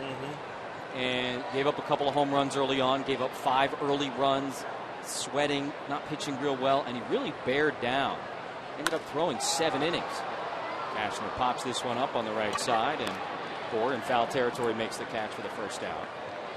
In that same game, Cole Hamels, similar kind of thing, early struggles, and he was done after, I think, 3 innings. Really good, impressive job by Herron settling in. Hey, fans, get involved. This is a lot of fun. Tweet your strongest fan photo. Use the hashtag. That's hashtag SDDataStrongFan. You just might see yourself on an upcoming broadcast. And it's brought to you by our good friends at T-Mobile. Have some fun with it. Like see Amarista takes the first pitch curveball. Hashtag SDDataStrongFan. And who knows, maybe we'll see that one on an upcoming telecast. Yeah. Amarista hits that curveball, and a nice job by Prado to throw out the Padres second baseman, 2 away.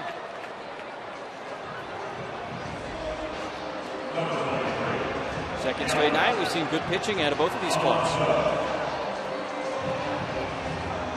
Last night, Ross and Kohler. Tonight, Cashner and Herron.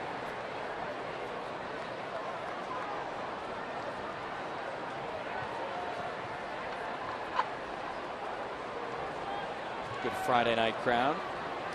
They had about 30,000 in here last night. And first pitch breaking ball outside to Alonso. 1-0. Grounded to second, flew to center. Hits that one hard, but just foul. And you saw Bohr was protecting that line. Hey, Clay Hensley, when you throw a pitch like that as Matt Keplin's on deck, the cutter into the lefty as a righty, that's an indication to me that he might be cheating a little bit. What do you think? Yeah, I think he might be cheating, getting ready to pull that ball. I mean, one of the things is you can't really fall in love too much with what these guys are doing. I mean, you got to stay with your game plan. If you're going to pound them in and you want to go away later to open it up, you got to stay with the game plan and move forward. Goes away there, but too far. Looked like a splitter right there after that cutter in, slider in, splitter away from Dan Herron.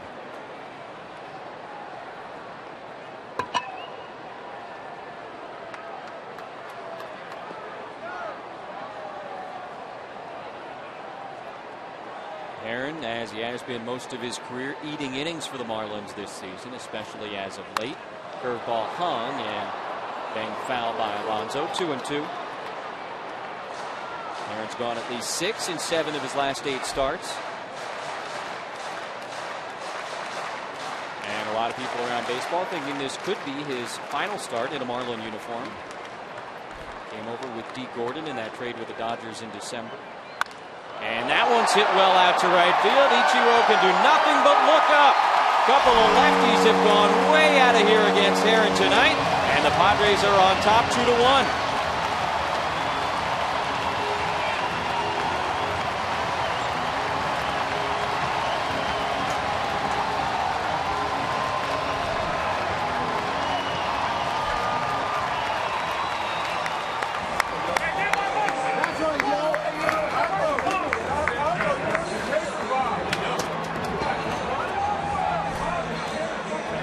Brett Wallace crushing one. This is a splitter, 2-2 splitter. Leaves it right down the heart of the plate. Yonder Alonso says, lean on me. Cuidado. Piece of majado. Matt Kemp, first pitch swinging, and he stings one out to center field. Gillespie going back to back. Alonso and Kemp leave the yard on consecutive pitches, and it's 3-1 San Diego.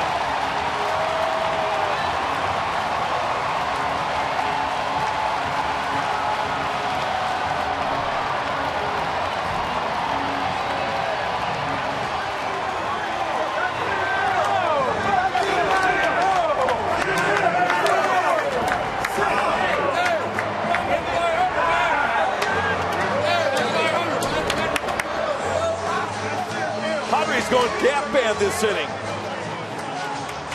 Drop the bomb on me. Yonder Alonso, Matt Kemp. That'll wake up that Padre dugout. Taking advantage of some poorly placed pitches from Dan Herron. Double and a homer for Kemp, and now Justin Upton's taken all the way. 3 home runs tonight for San Diego, and Mark, you talked about it at the beginning of the game. 2, sort of the magic number in the run column for the Padres this year.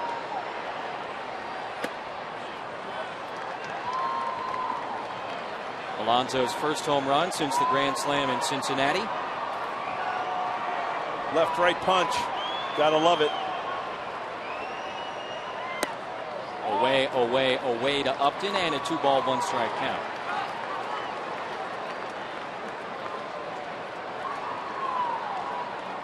Kemp's was hit hard. Yes, it was. That one popped up left side. McGee, Echeverria. It'll be McGee, the third baseman. And he makes the catch.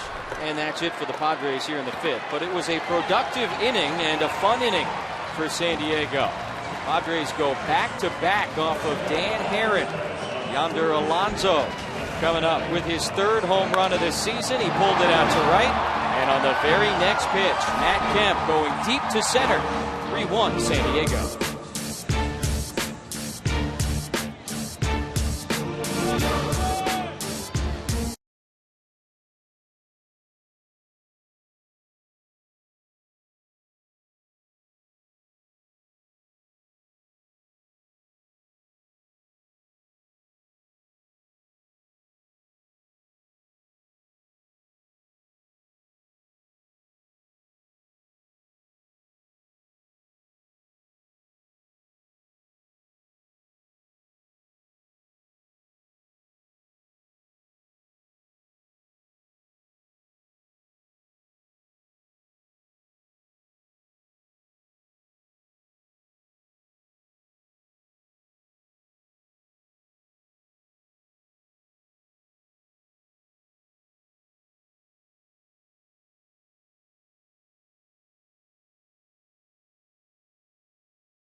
The wood tonight, but last night, remember the leather in right field?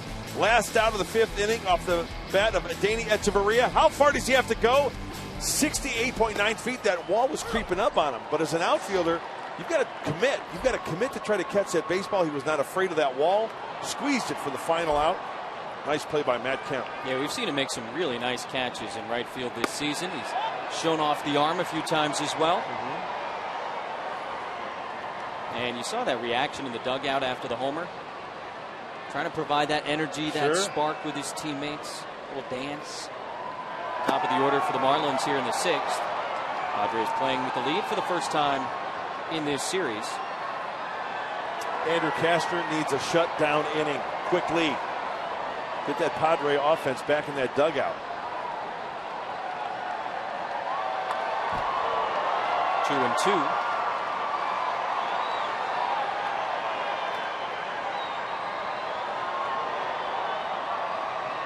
Last night, Ichiro 0 for 5. Just the 70th time he's ever done that in about 2,300 career games. But he's done it twice in the last 3 nights.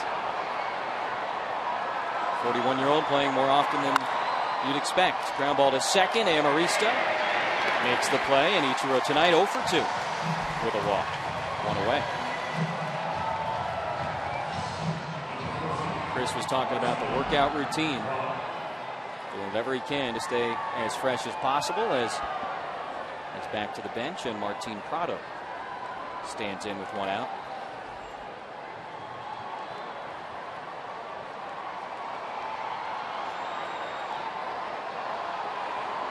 Prado's done a nice job on the road this year, reaching in all but 5 road games in which he's played. Cashner starts him out with strike 1 on pitch number 80. Cash not wasting any time out there tonight. Going right after him, and I love it. Clay Hensley was a starter and a reliever during the course of his career. Did you like to work quickly, Clay?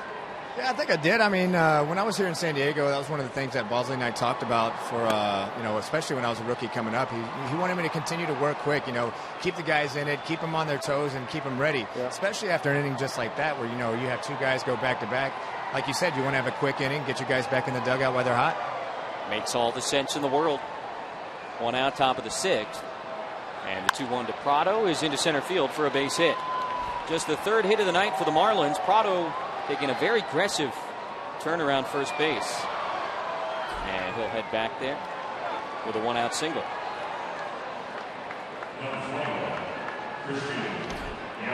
So Prado aboard for the first time tonight. And the Gold Glove left fielder, Christian Yelich, stands in. 0 for 2 tonight, but Yelich has reached base in 22 consecutive games now. 2 for 3 last night with a walk and a run. And he takes strike 1 from Cash.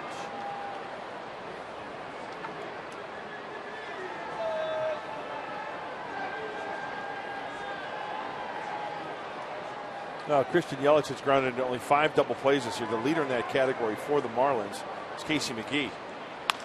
That could be a double play. Wallace starts it off to Amarista. Not in time. He just runs too well. And you know what? There might be an issue at second base. Whether Amarista was on the bag or not. Here's the grounder to Wallace. It was a high throw.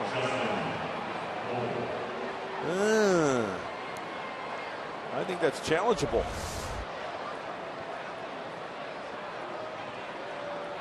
Dan Jennings on the top step. Now, you can't challenge the neighborhood play, but if the throw pulls the defensive player away, in the judgment of the umpire, if the throw takes him away from the bag, then it is a challengeable play like anything else.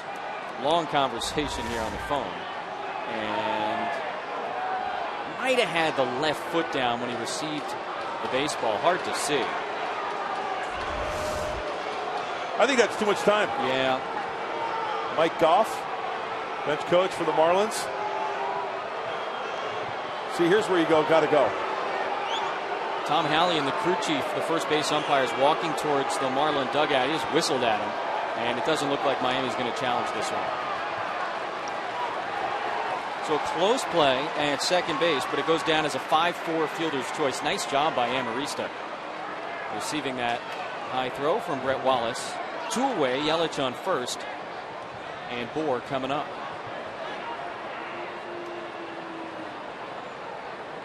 Hey, that could be huge.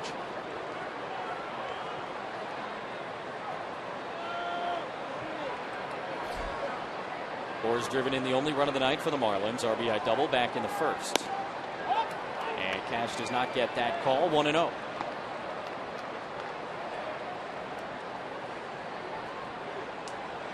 30 RBIs on the season for Bohr, and in this month of July, the third most runs batted in the entire National League.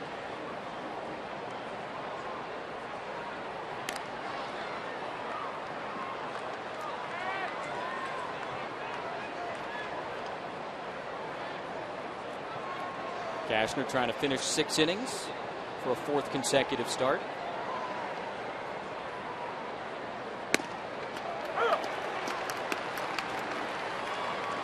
Hey, nowadays you go 6, that's great. You go 7th, nice. Yeah. 8, gravy. When you get those guys lined up in the bullpen with a lead, you get to the Mauers, the Benoits, the Kimbrels. That's the blueprint. Yeah. Close at first base. Yelich leaning a little bit, maybe.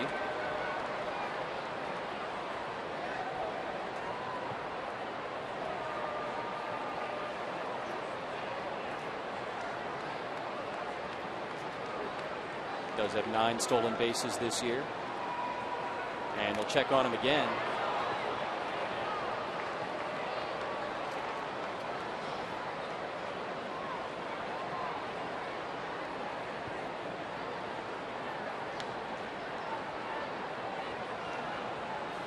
Cashner keeping an eye on Yelich. And Bohr hits that one through the hole on the right side for a base hit. Yelich going to go first to third, and more 2-out trouble against Miami here in this series. Runners on the corners, and McGee is going to come up to the plate. Well, that call at second base, if challenged, if ruled, that was a run. If ruled safe, they stuck with the original call because there was no challenge, taking too much time on the Marlins' part. And you know what? That was a slider out of the hand of Andrew Cashner. It seems like he's been hurt, or the hits they've given up tonight have been on breaking balls. Left over the plate. Change up, breaking ball there. Hey, it's only a single. Keep him in the yard. And by my count now, 14 hits for the Marlins in this series, 11 coming with 2 outs. Here's McGee, and he's first pitch swinging. That's down the line, but foul.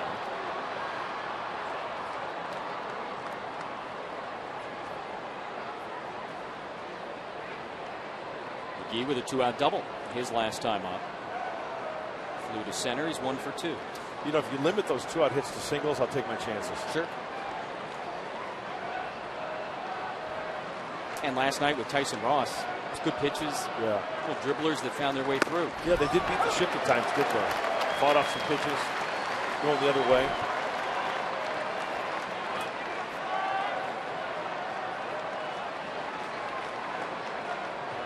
Cashner's jumped ahead of McGee, 0-2.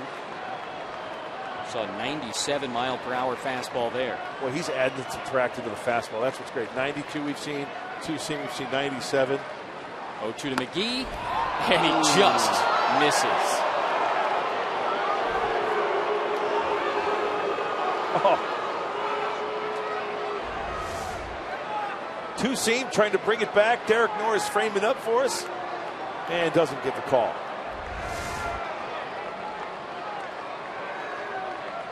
I think that's a strike. Nasty pitch on 0-2. Here's the 1-2. Oh! Even closer. Come on, that's a strike. My goodness. Wow. How about that look from Pat Murphy? I tell you what, Andrew Cashner just didn't get squeezed there. He got choked. Pitch number 4 on Fox Tracks. Adam 0-2, delivered a couple of close pitches, didn't get the call from Alfonso Marquez. McGee with some new life. And the 2-2 is a changeup fouled away. Got to be careful with that changeup. That one was good enough. It had movement down and in, and McGee topped it to foul it. Do not leave that pitch over the heart of the plate. Bohr's RBI double in the first was a changeup up. Mark just talked about adding and subtracting velocity-wise. Derek Norris wants the 2-seamer away. Get it out there.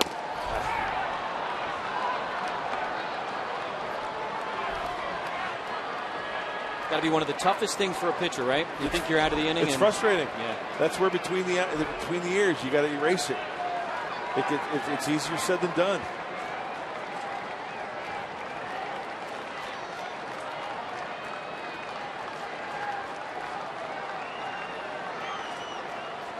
Pitch number 95 of the night for Cashner is strike 3. Blew a 96-mile-per-hour heater right by Casey McGee, and Cashner gets out of trouble here in the 6th.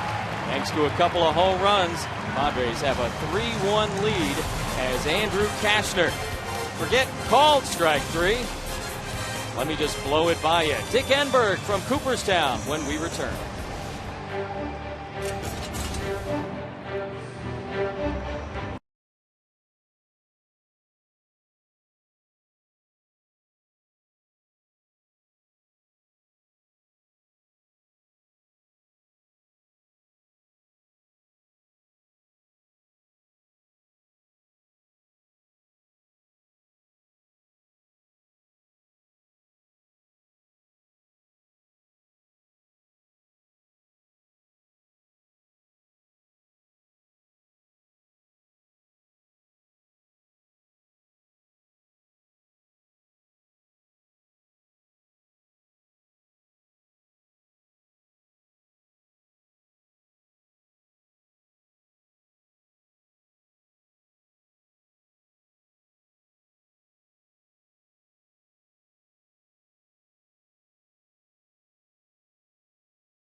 Back out there for the Marlins, Brett Wallace to lead it off.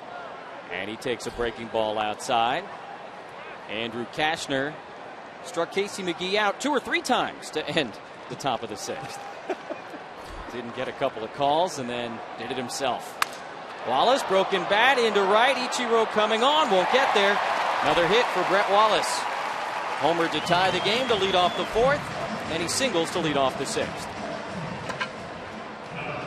Well, when you take this type of swing and you hit the sweet spot, it goes a long way.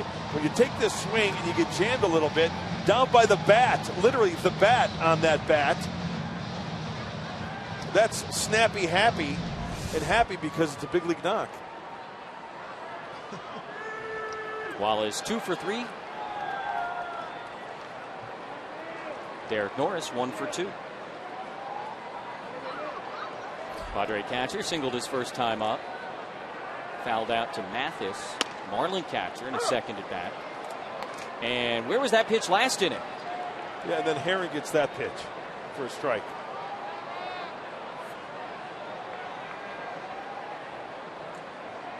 Cashner's 2 pitches in the top of this inning, closer than that one. There's no doubt. That one's hammered to left. Yelich going back, and it's off the wall. It'll bounce back the other way. Wallace is being held at third. It's a double for Derek Norris. And the Padres are in business here in the 6th.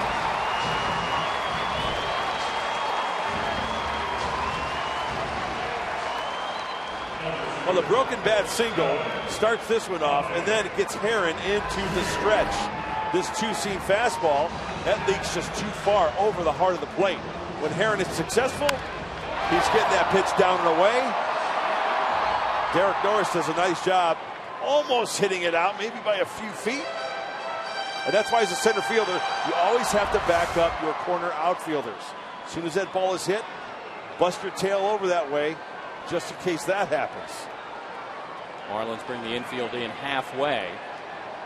Wallace had to wait and see if Yelich was going to track that one down. No reason to push it with nobody out. Melvin Upton Jr. now, second and third, to start it off here in the bottom of the sixth, and third time through. Teams have had success against Dan Herron this season, and the Padres with a single and a double to start it off here in the sixth.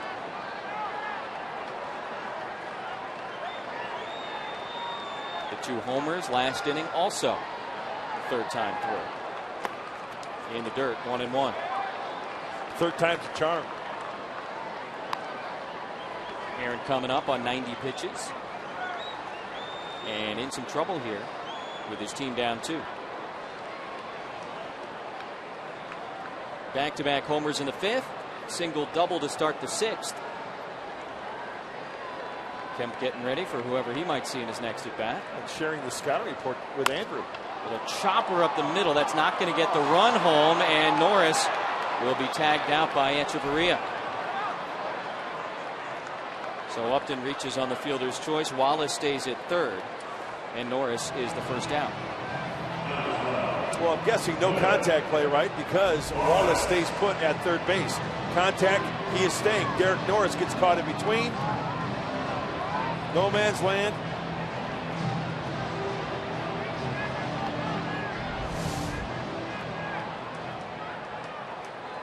Upton at first, Wallace at third.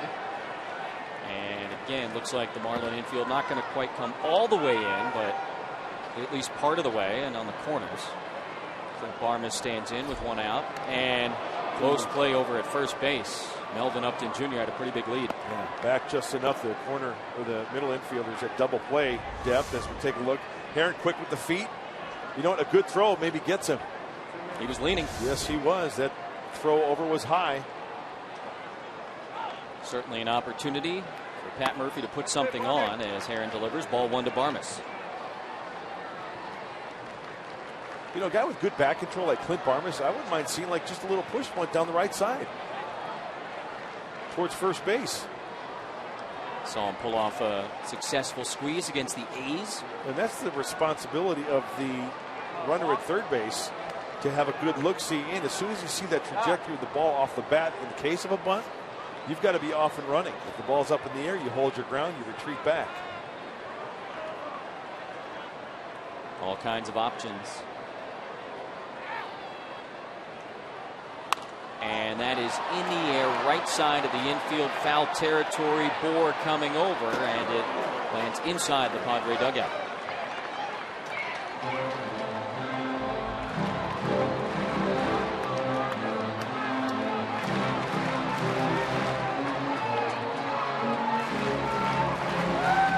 In on the corners, double play up the middle defensively for the Marlins.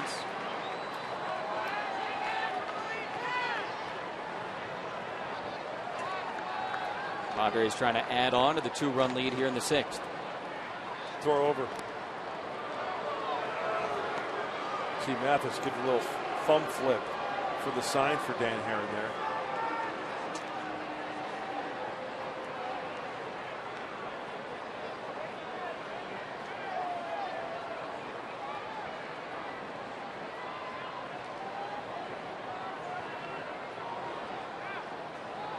Upton goes, and the bunt is popped up behind the plate, and Mathis is going to have a double play.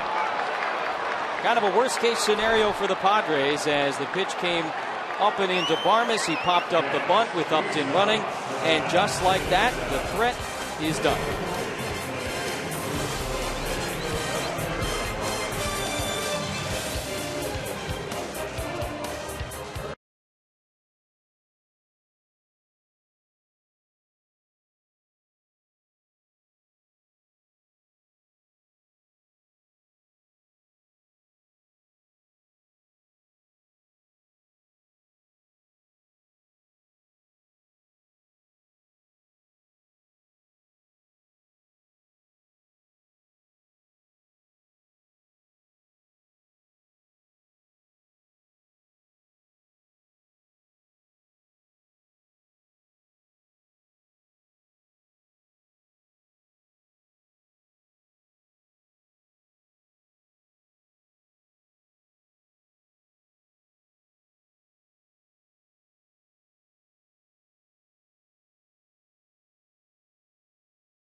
But you come here and it hasn't eased yet because the speech hasn't been given, and you turn every corner and you see a Hall of Famer. And I'm just thrilled that, trying to, without the numbers, it's a little tougher, and we've all aged a bit, so it isn't as easy to identify some of the great players in the history of our sport. But that alone, just to rub shoulders with the greatest, has been a great thrill, and it's added to the importance of what's going to happen tomorrow.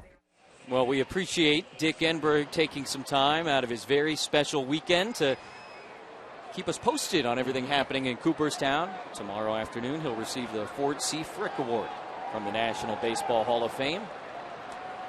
Congratulations once again to Dick. We'll be back on this road trip when the Padres hit the road Monday night in New York. And first pitch swinging, Gillespie into the gap in right center, and it's going to go all the way to the wall. Extra bases to open up the 7th inning against Cashner. Gillespie is thinking about 3. Jerko's throw is high and not in time. And a leadoff triple for Cole Gillespie, his first of the year. And down 2 runs, the Marlins have a man on third with nobody out here in the 7th. Well, going the opposite way, this ball hit well on the line. One hopper right through the gap. And Upton just can't get there in time.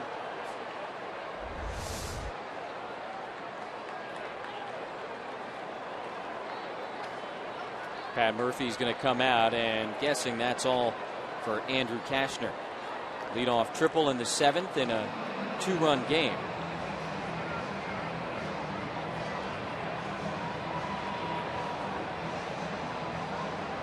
For the moment, they are chatting.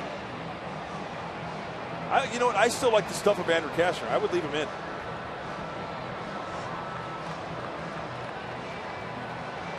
I might be mistaken, but I think that's the first time we've seen Pat Murphy go out to talk to a starting pitcher since he took over and not remove him from the game. Well, here's what I look at. I look at the stuff. Sure, that was a well-struck ball to right center field. Of the balls that he's thrown tonight, pitches he's thrown tonight, he's gotten hurt on the breaking ball stuff. But the velocity is still there. The location, majority of the time on the fastball is still there. And he's got some work to do. Mathis takes a fastball strike on the inside part of the plate. 0-1. Marlin catcher 0 for 2. In his first at bat, tried to bunt his way on, and Cashner made a really nice play. Field the ball, throw him out at first. Gillespie a leadoff triple. Marlins have scattered 5 hits tonight. So first pitch fastball to Gillespie, hit 2 straight fastballs here to go 1-1 to Mathis. And he hits that one in the air, right side. Alonso called off. Jerko makes the catch. Gillespie back to third. There's the first out for Andrew Cashner. See Jerko in. Brett Wallace out of the game as Amarista moves from second to third, and defense has fortified a little bit here. Nice night for Brett Wallace. A couple of hits, including his first Padre homer.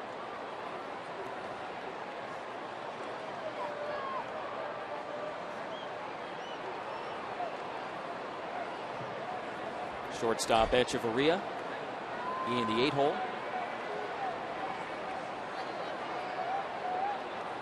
And he breaks his bat, rolls it back to Cashner. Checks the runner. 2 away. 2/3 of the way there, big boy. Good pitch to Mathis to get him to pop up. Out number 1. Sawing off Echeverria on pitch number 100. Once again, the stuff is still there. After that visit, Andrew Cashner has pounded the ball in to the Marlins hitters. They've got the number 8 hitter. There's a little discussion. Okay, look who's on deck. What are they going to do? Here's how we're going to go.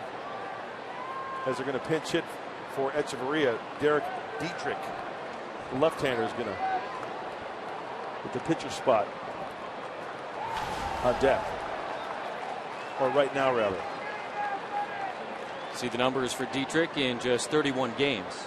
Done a good job pinch hitting for Miami, 3 for 11, but the 3 hits coming in his last 4 pinch hit at bats. Leadoff triple by Gillespie.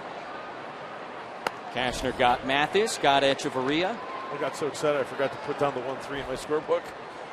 Because I want Cash to get out of this after the leadoff triple. Got a visit from manager Pat Murphy after the 3-bagger. Got his 2 outs, now looking for number 3. Right on the corner, 1-1. Now how tough is this as they got the double barrel going for the Marlins? Brad Hand, the lefty.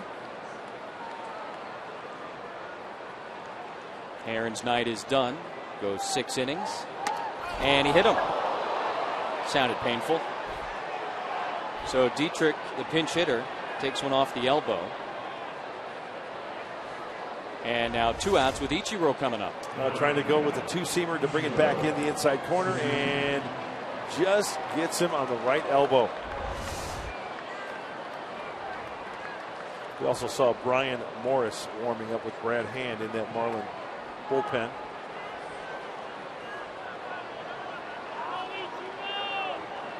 So after getting the 2 outs, Cash hits Dietrich, and the leadoff man Ichiro 0 for 2 with a walk, a run scored, and a couple of groundouts.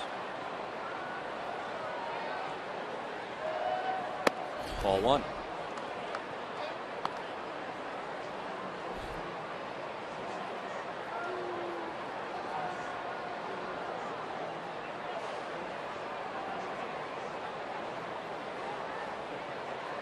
Done a great job in these spots over the course of his Hall of Fame career.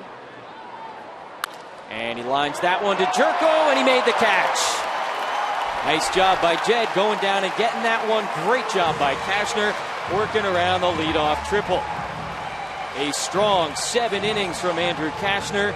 He was given the opportunity to stay in the game by Pat Murphy, and he cashed in on the opportunity. Padres with a 3-1 lead as we stretch at Petco.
The top of the 7th inning, he worked around it, and his night likely finished with the pitcher spot due up first here in the bottom of the 7th inning. 105 pitches. That's a good night in the big leagues for Andrew Cashner. It's a big league pitch in there after the leadoff triple, leaving him stranded, leaving 2 that inning. Dan Herron, the Marlins starter, also out of the game. Pitching change brought to you by El Cajon Ford as the left-hander Brad Hand comes in. Aloha, Mr. Hand. See what you did there. 11 walks in 42 and 2/3 innings pitched. Pretty much a strike thrower, and righties, though, having their way with Mr. Hand. 302. He's rocking the 2-tone shoes there with the black and red. Nice looking scoots. Abraham Almonte will be the pinch hitter for Cashner. The leadoff man in his first 2 games back from AAA El Paso. Didn't start tonight, and he takes strike 1. 25 games over the course of a couple of stints. 0 for 3 last night, had a walk, but hit the ball well a couple of times. And Christian Yelich, the left fielder for the Marlins, made a couple of nice plays. One in foul territory and one in the gap out in left center field against him. Well, Brad Hand is a 4-pitch pitcher: fastball, changeup, curveball, slider, low to mid 90s, and you see the box score for the Pods. Almonte, Amarista, and Alonso. AAA for the Padres here in the 7th, and a big swing. A foul tip at the plate, 1-2.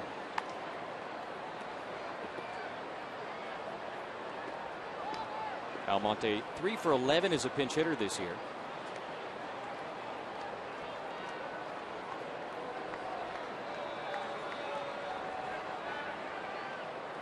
Hey, up in the box. Most hitters like to go to that back line.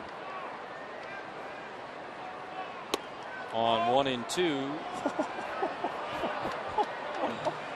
Oh boy. Oh, I love that. Mathis thought he had strike 3. And ball's right down the middle. Yeah, it's been a little up and down, left and right for Alfonso Marquez. Not down the middle, but a good pitch. It's a strike. Yeah. Cashner got robbed a couple of times early on, and Almonte swings and misses. So Hand comes out of the bullpen, strikes out the switch hitting Abraham Almonte. 1 away. And tonight's Cold Hard Facts are brought to you by Clean Crisp Coors Light. Arcate, the Padre hitting coach, the 9th overall pick in the 1996 draft by the Florida Marlins. Made his big league debut the very next season. They're a team that will go on to win the World Series. Played there through 2000.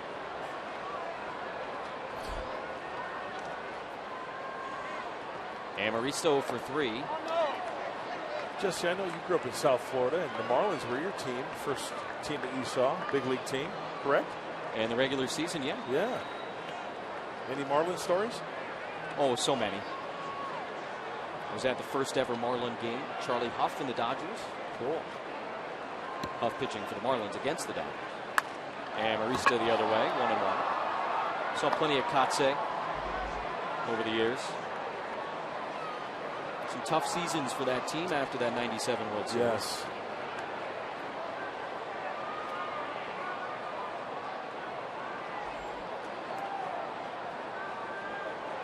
Two World Championships, though.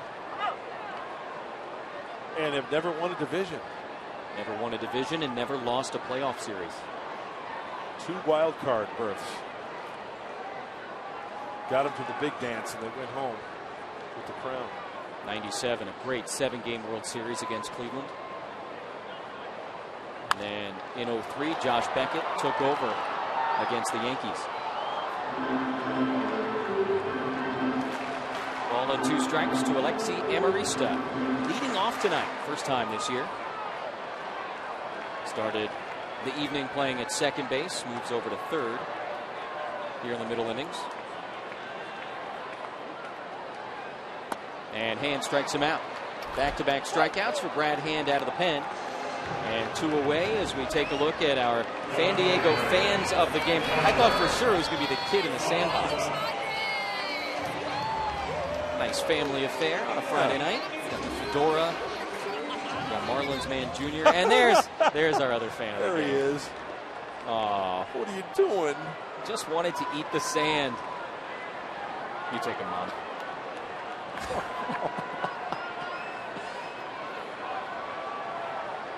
Another left-handed batter, and Alonso takes a fastball in.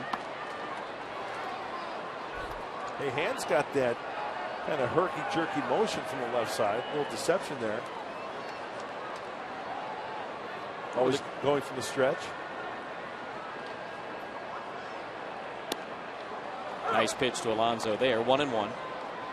It's interesting that he's always going from the stretch because this is a guy that over the course of his career, including this season, has started games. Back and forth between the bullpen and the rotation. 3 starts in the first half of the season. Went 1-2 with a 5.5 ERA. Last time up for Yonder Alonso. Big fly. Out to right field. That bat had no wiggle at all. That was right off the sweet spot. That gave the Padres a 2-1 lead. And the very next batter, the very next pitch, Matt Kemp would go deep to make it 3-1. Hits this one out to left. Yelich was frozen for a moment. But now just shy of the warning track, he makes the catch. And a 1-2-3 seventh for Brad Hand, 3-1 San Diego.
With this 4-game set, Clay and I are working on Padres Live, the postgame show, which will be brought to you by Cox Communications.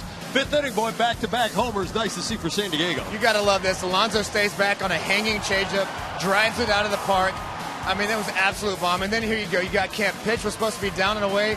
Runs back over to the plate in his wheelhouse, and we saw what he did to it. Nice night by Andrew Kastner, as well as the Padres make Dan Herron pay with 3 home runs so far tonight. When we see on Padres Live, the postgame show after the final out, we'll break down everything that happened here, show you some highlights that are relevant to the National League West and the wild card. And we're going to take a listen to Dick Enberg. He is in Cooperstown, set for his Hall of Fame induction tomorrow, and he talks with us. You'll also hear from Bob Costas, his thoughts on Dick Enberg as well. Dick getting inducted tomorrow should be a lot of fun. So we'll see you after the final out tonight. Jesse, Mark? All right, thanks a lot, Mike Pomerantz, Clay Hensley. Plenty to look forward to, including, hopefully, the recap of a Padre win as Joaquin Benoit comes on for the 43rd time this season. Great numbers for the 8th inning guy, stopping when he's passing by. He's got a 2-run lead. Throws a seed. And when he throws 95, you know he's got his good stuff. He's got the 2-3-4, so this is a big inning for the setup man for the Padres. Prado, Yelich, and Bohr. Benoit on to protect a 2-run lead. We last saw Joaquin in the last Padre win. Pitched a 1-2-3 8th inning on Monday night against the Giants. That's no problem. Prado grounds back to Benoit, 1 away. You said it, the number is so good. The opposing batting average, 145 against Benoit this year. Lowest mark among all National League relievers. You're big on that. Love it. It's the batting average. That's the essence, right? I love complicated stats and some of the more in-depth things. I don't. I know you don't. But batting average, that's BA. BA. It's one everybody can get behind. We all know what batting average is. Hits over at bats. And that's a very good number. Very good. Yelich has seen his batting average go down tonight. He's 0 for 3.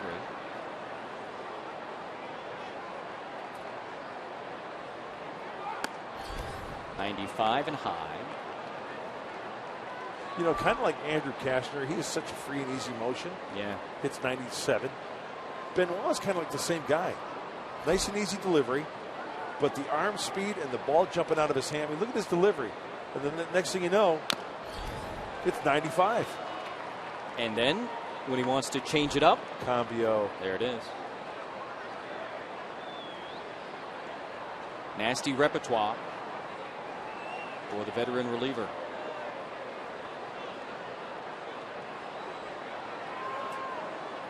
Yelich with a streak on the line he's reached in 22 consecutive games. Benoit trying to put an end to that right here.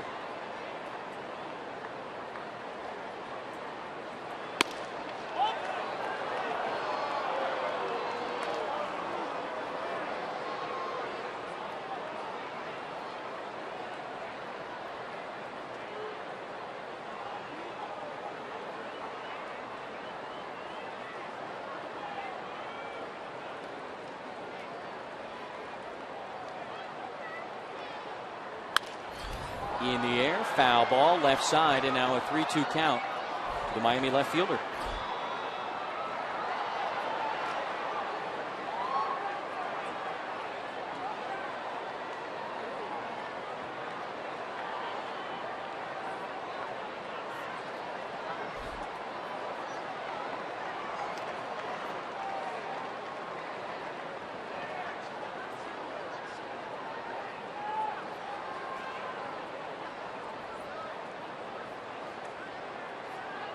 Couple of shakeoffs there.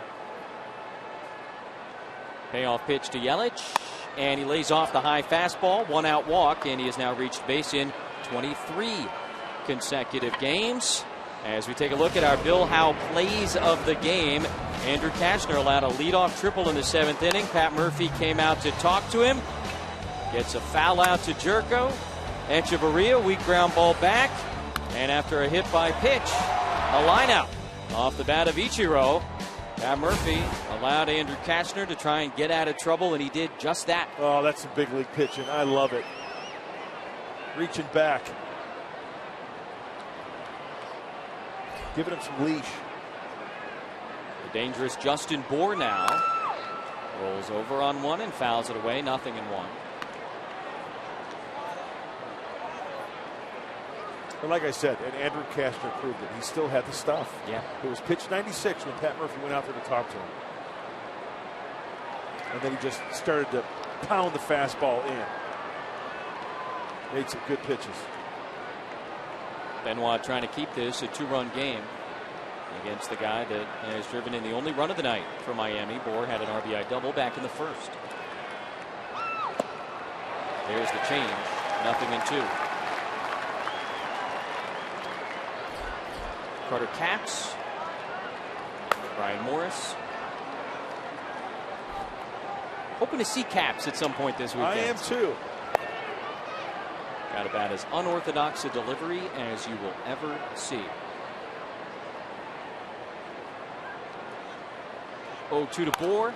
Goes down, pops it up. By the bag, Amarista in foul territory, makes the catch. 2 away. And here's a look at the National University standings in the Eastern Division of the National League.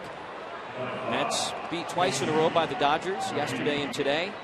Now 3 in back of the Nationals, with the Marlins 10.5 in back of Washington.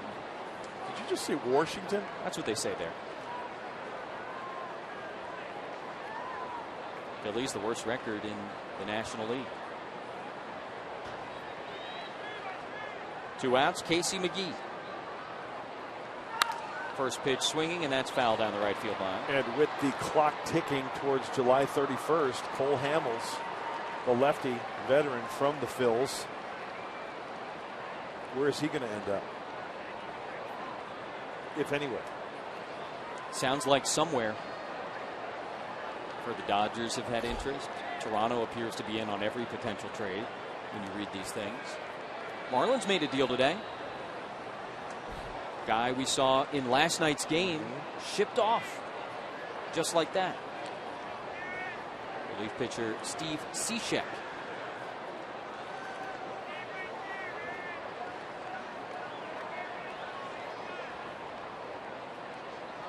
Nothing in 1 to Casey McGee.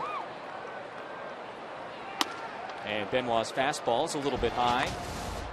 Cardinals acquire Cishek from the Fish for the Double-A closer, Kyle Barraclough. Couple of bear claws, please. That's it, just 2. He just made a 20-game swing, Steve Cishek. He went from 41 games to 61 games. 4th place to 1st place, just like that. McGee swings and misses just like that. 1-2 from Benoit. Yes, Cishek really struggled at the beginning of the year for Miami.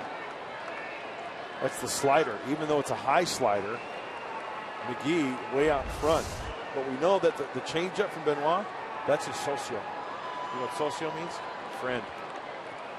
That's his friend. See if he drops one on him here. Fastball away, I'm guessing. Little check swing. Jerko's got a long way to run, but plenty of time. And Joaquin Benoit does his job in the 8th. We go to the bottom half. 3-1 Padres.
University. Log on to nu.edu and learn how to launch your career today. By Petco, what we feed them matters. And by your San Diego Lexus dealer. A couple of big flies for the Padres tonight. Alonso and Kemp going back-to-back in the 5th after Brett Wallace tied the game with a solo homer in the 4th. Third pitcher of the night for the Fish, Brian Morris. And 36th game for the right-hander. Almost a strikeout per innings pitched for Brian Morris, trying to hold the Padres, but the Padres need a little insurance here. A little insurance late would not be a bad thing. Never hurts to add on.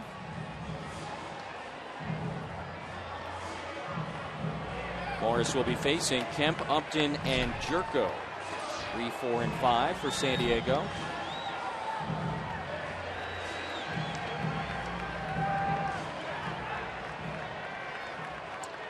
Brian Morris, a 3-pitch pitcher, Jesse. You know, he's mid-90s guy. Fastball, cutter, slider. Tries to sink that fastball. Always working from the stretch. Missed a good chunk of the month of June with a back strain, back out there. And he delivers a pitch high to Matt Kemp, who took this high pitch and deposited it over the center field fence. Just a laser shot off Kemp's bat right after Yonder Alonso went deep. Padres going back-to-back for the first time in almost exactly 2 years. Dino and Headley in 2013. Guess who started that game for the Padres? Juan Eichelberger. Nope, it was Andrew Kashner, tonight's starter.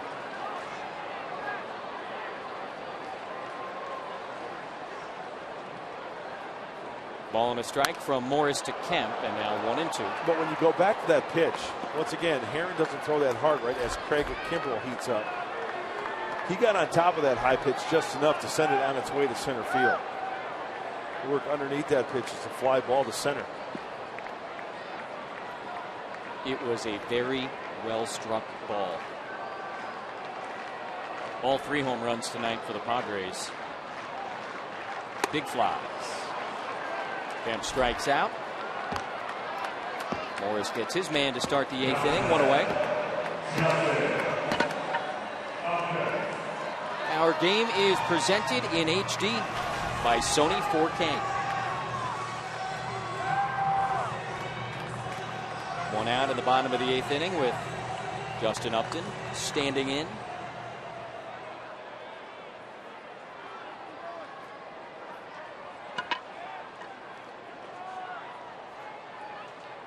Upton back in the starting lineup for the first time officially since Saturday, but really on Sunday, the game that was rained out. And he takes ball 1. Strained left oblique, pinch hit in the game last night. Reported thumbs up, and back in the starting lineup this evening. I'm guessing 2 thumbs up. Yeah. Hey, with that swing there, that's a good sign. Even though it's a swing and miss with an oblique, that's a good sign. 6, 7, and 8 for the Fish against Kimbrel in the 9th.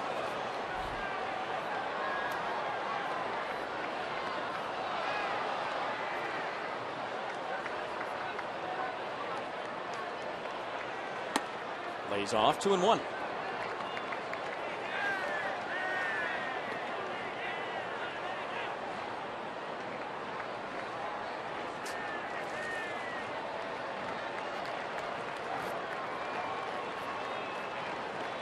The back-to-back brothers, Kemp and Alonso. A couple of big flies in the 5th. And strike 2 to Upton. But all 5 pitchers used in this game by both teams sort of exploring that outside part of the plate to the right-handed batters. Dialogue going on between Alonzo Powell on the right, Will Myers on the mend on the left. A couple of good eggs right there.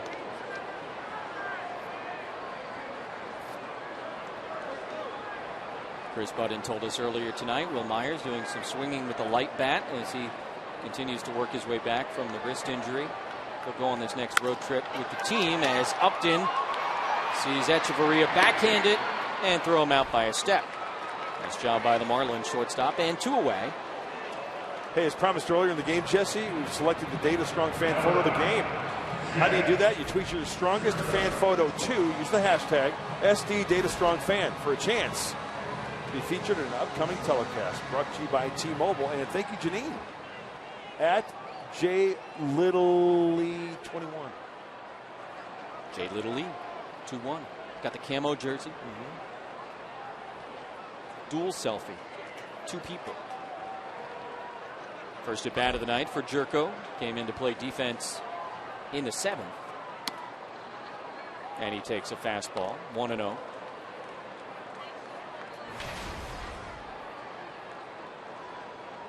Jed started 18 straight games since coming back from El Paso before tonight. Played in 16 games with the Chihuahuas. Takes a close pitch for a called strike. 1-1. Talking about Cishek earlier and got off to that slow start for the Marlins. Sent him to Double-A. Lost his closer job. Sent him down. Not to Triple-A, to Double-A. Found himself, came back, and had been excellent since. See, that tells me something. Rather than sending a kid to AAA, send him to AA. I think that's a good thing. Why? Because it's kind of kids coming up and pitching against those type of hitters, even though they're not as experienced, still can help your confidence. Sure. So I can see the reasoning by doing that.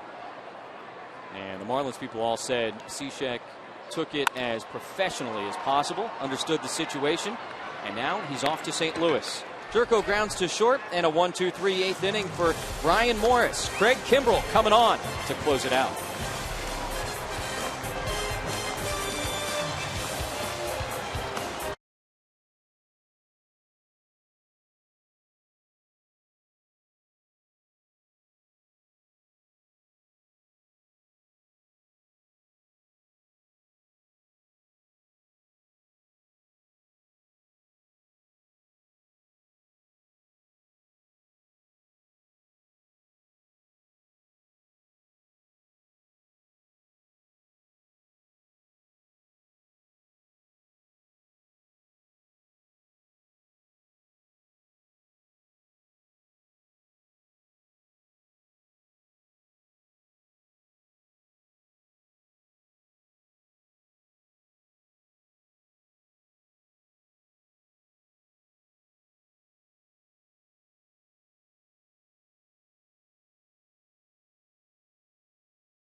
Craig Kimbrell on to try and finish this thing off for the Padres. He's got a 2-run lead as Gillespie, Mathis, and Echeverria are scheduled to face him here in the ninth.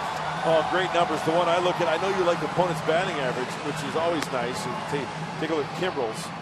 208 lefties, 230 righties, but 26 out of 27. The ERA creeping down below 3. And look at the strikeouts. 52 punch-outs in 36 in the third inning. Well, he's got a chance here to rack up number 27. You like that K per 9, huh? I love the K per 9. Strikeouts per 9 innings pitched. Kimbrell's numbers very good. Saved all 5 games of the Padres' recent 5-game winning streak. And has converted 17 straight save opportunities. Marlins took game 1 of this series last night. Padres trying to even it up here on a Friday night at Petco. Ian Kennedy and David Phelps tomorrow, 5 o'clock on Fox Sports San Diego. And Gillespie takes a fastball outside, 1-0.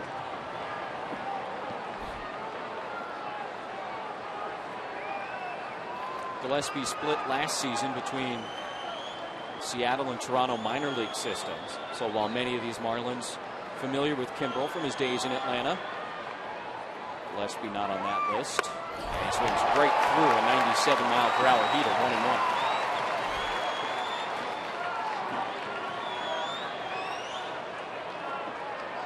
1-1. Right up there with the league leaders. Mark Melanson, Pirates with 30.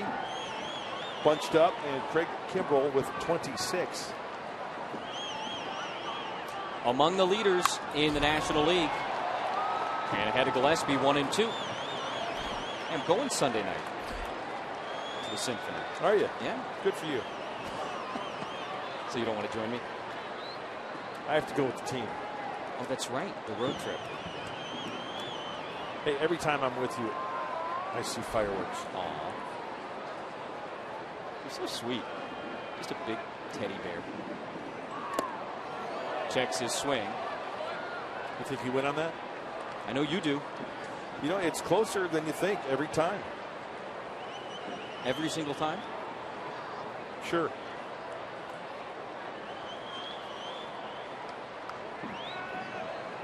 Now you see the tight breaking ball there that's bounced. You come back with the heater. Look at the Scorpion getting ready for the sting.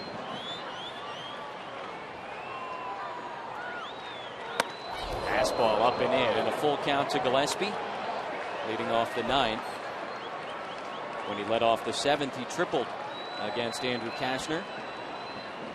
That's when Pat Murphy came out to chat. Left Cash in the ball game, and Andrew pitched his way out of it.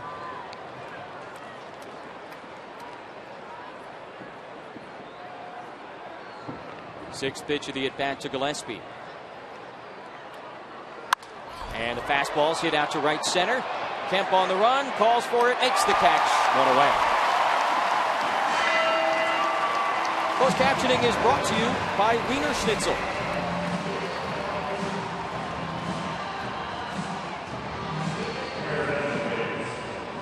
One out, and Dan Jennings will go to his bench.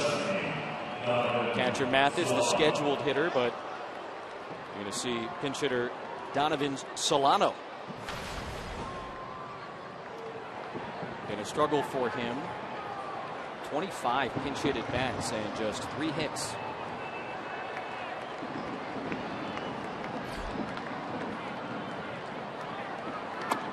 Takes the curveball low, 1-0.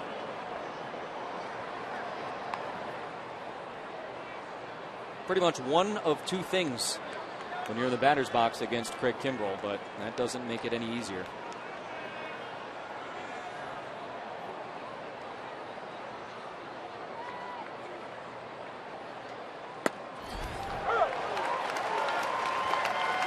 Paint at 97. There's one of the things. The other is the devastating hard curveball.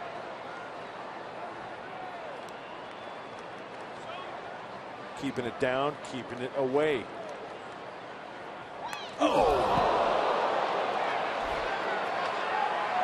Painful way to reach base. Solano hit by a pitch. Second time a Marlin batter has been struck tonight. Oh, this two-seamer just gets away, and before you know it, you get it right in the tricep. Brings the tying run to the plate.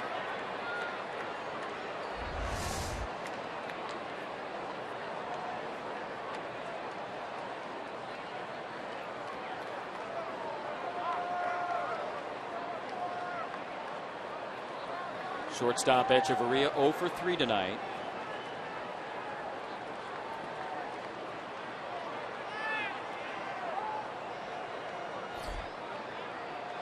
And first pitch swinging in the air right field. Kemp's giving it a look over by that side wall, but he runs out of space. And it's a foul, 0-1.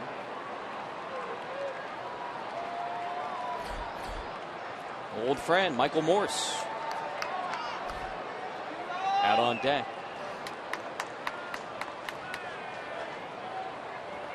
Well, the high fastball, Echeverria late on. See what Derek Norris puts down. Fastball away.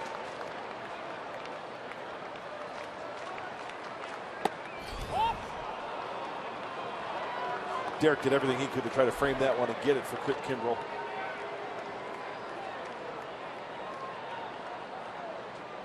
And with him pitching away, the outfield playing him to go away. Kemp, Melvin Upton Jr. swung over towards the right field side. 2 balls and a strike. The Miami shortstop, as you take a look at the way the defense is lined up. And yeah, Melvin Upton, Kemp, center and right. Not expecting him to pull the ball into the gap. And that is domination by Craig Kimbrel.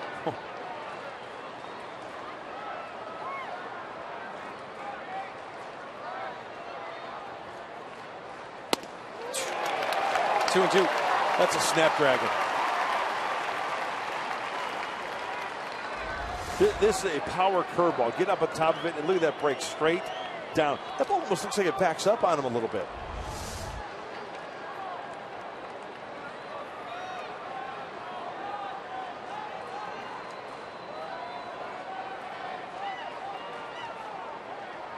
Two to Echeverria, and the fastball misses low. Another full count.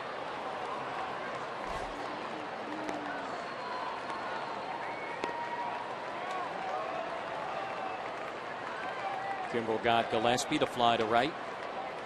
Hit Solano, the pinch hitter, up on the tricep area, and now full count to Echeverria.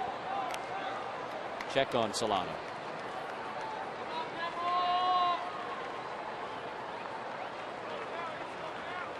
Not attempted to steal this year, though he hasn't played much.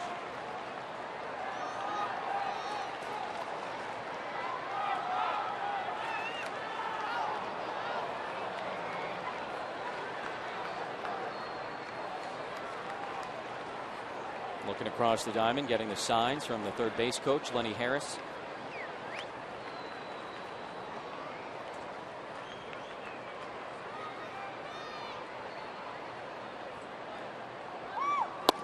Yes, he did. Yes, he did. Strike 3. First strikeout for Kimbrel, second out here in the ninth. From the side. If he hits it, it's a double.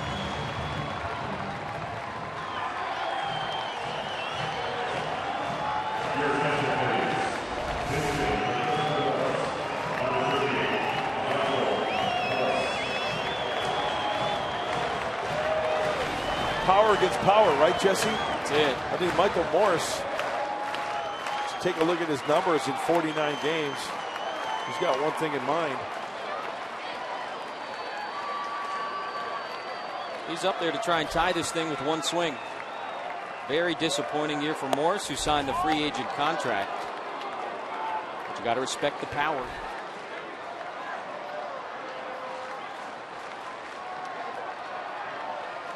The 33-year-old signed as a free agent in December. Had a great postseason with San Francisco. Drove in 4 runs in the World Series.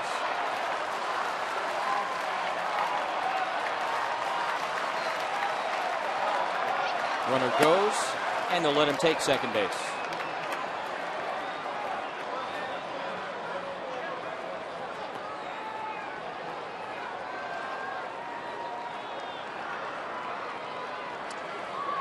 Pretty impressive line there, huh? Against Kimbrel. 4 Craig Kimbrel, 1 for 7, 5 punch tickets.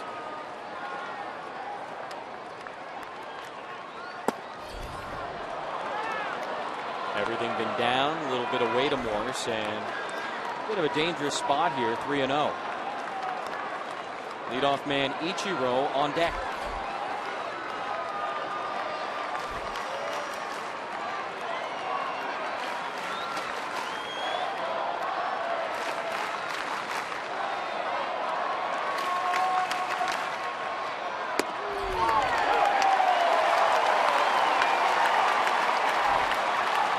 For a power pitcher, there are pitches that get away from Craig Kimbrel like any power pitcher, but consistently, he does a fine job of keeping it right at the knees or below. That's where you want it. Yeah. Got strike 1 on Morse, and that's strike 2.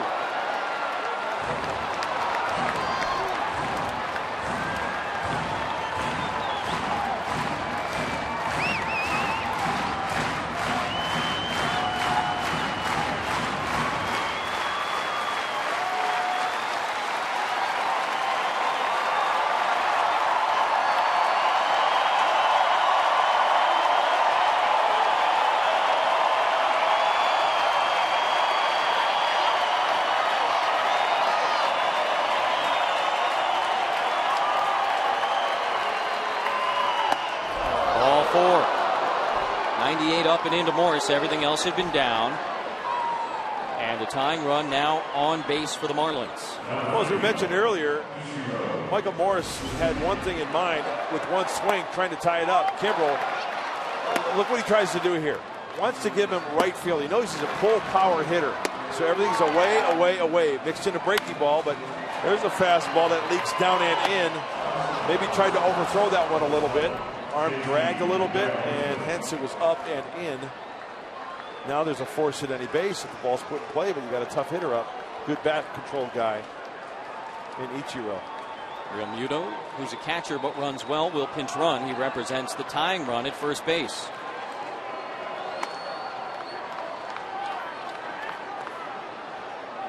Ichiro 0 for 3 tonight with a walk. He has faced Kimbrel only once in his long major league career. And Craig struck him out. Solano at second, Real Muto at first. And Kimbrel and Norris want to go through the signs again.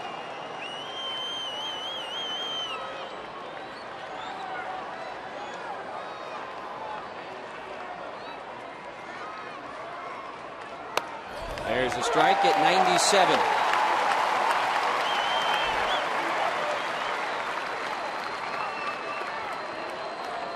Last week, Craig Kimbrel had a 4-pitch save. Having to work a little bit harder here tonight.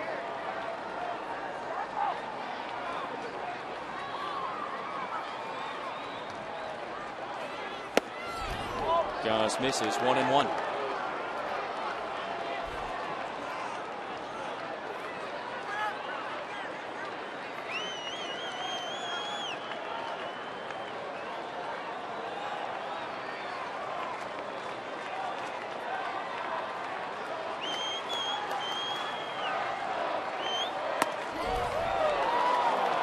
Didn't get the high call on that strike, huh? You're not going to call that against Ichiro. I think that's just a fact, right? 2,898 major league hits. Gets the benefit of the doubt from Alfonso Marquez. And he hits that one on the ground. Jerko stops it. Throw to first in time. What a play by Jed Jerko at second base to win the game. Padres back in the W column with a 3-1 win over the Marlins. And Jerko, who came on to play defense late in this game, makes a game-saving play at second base.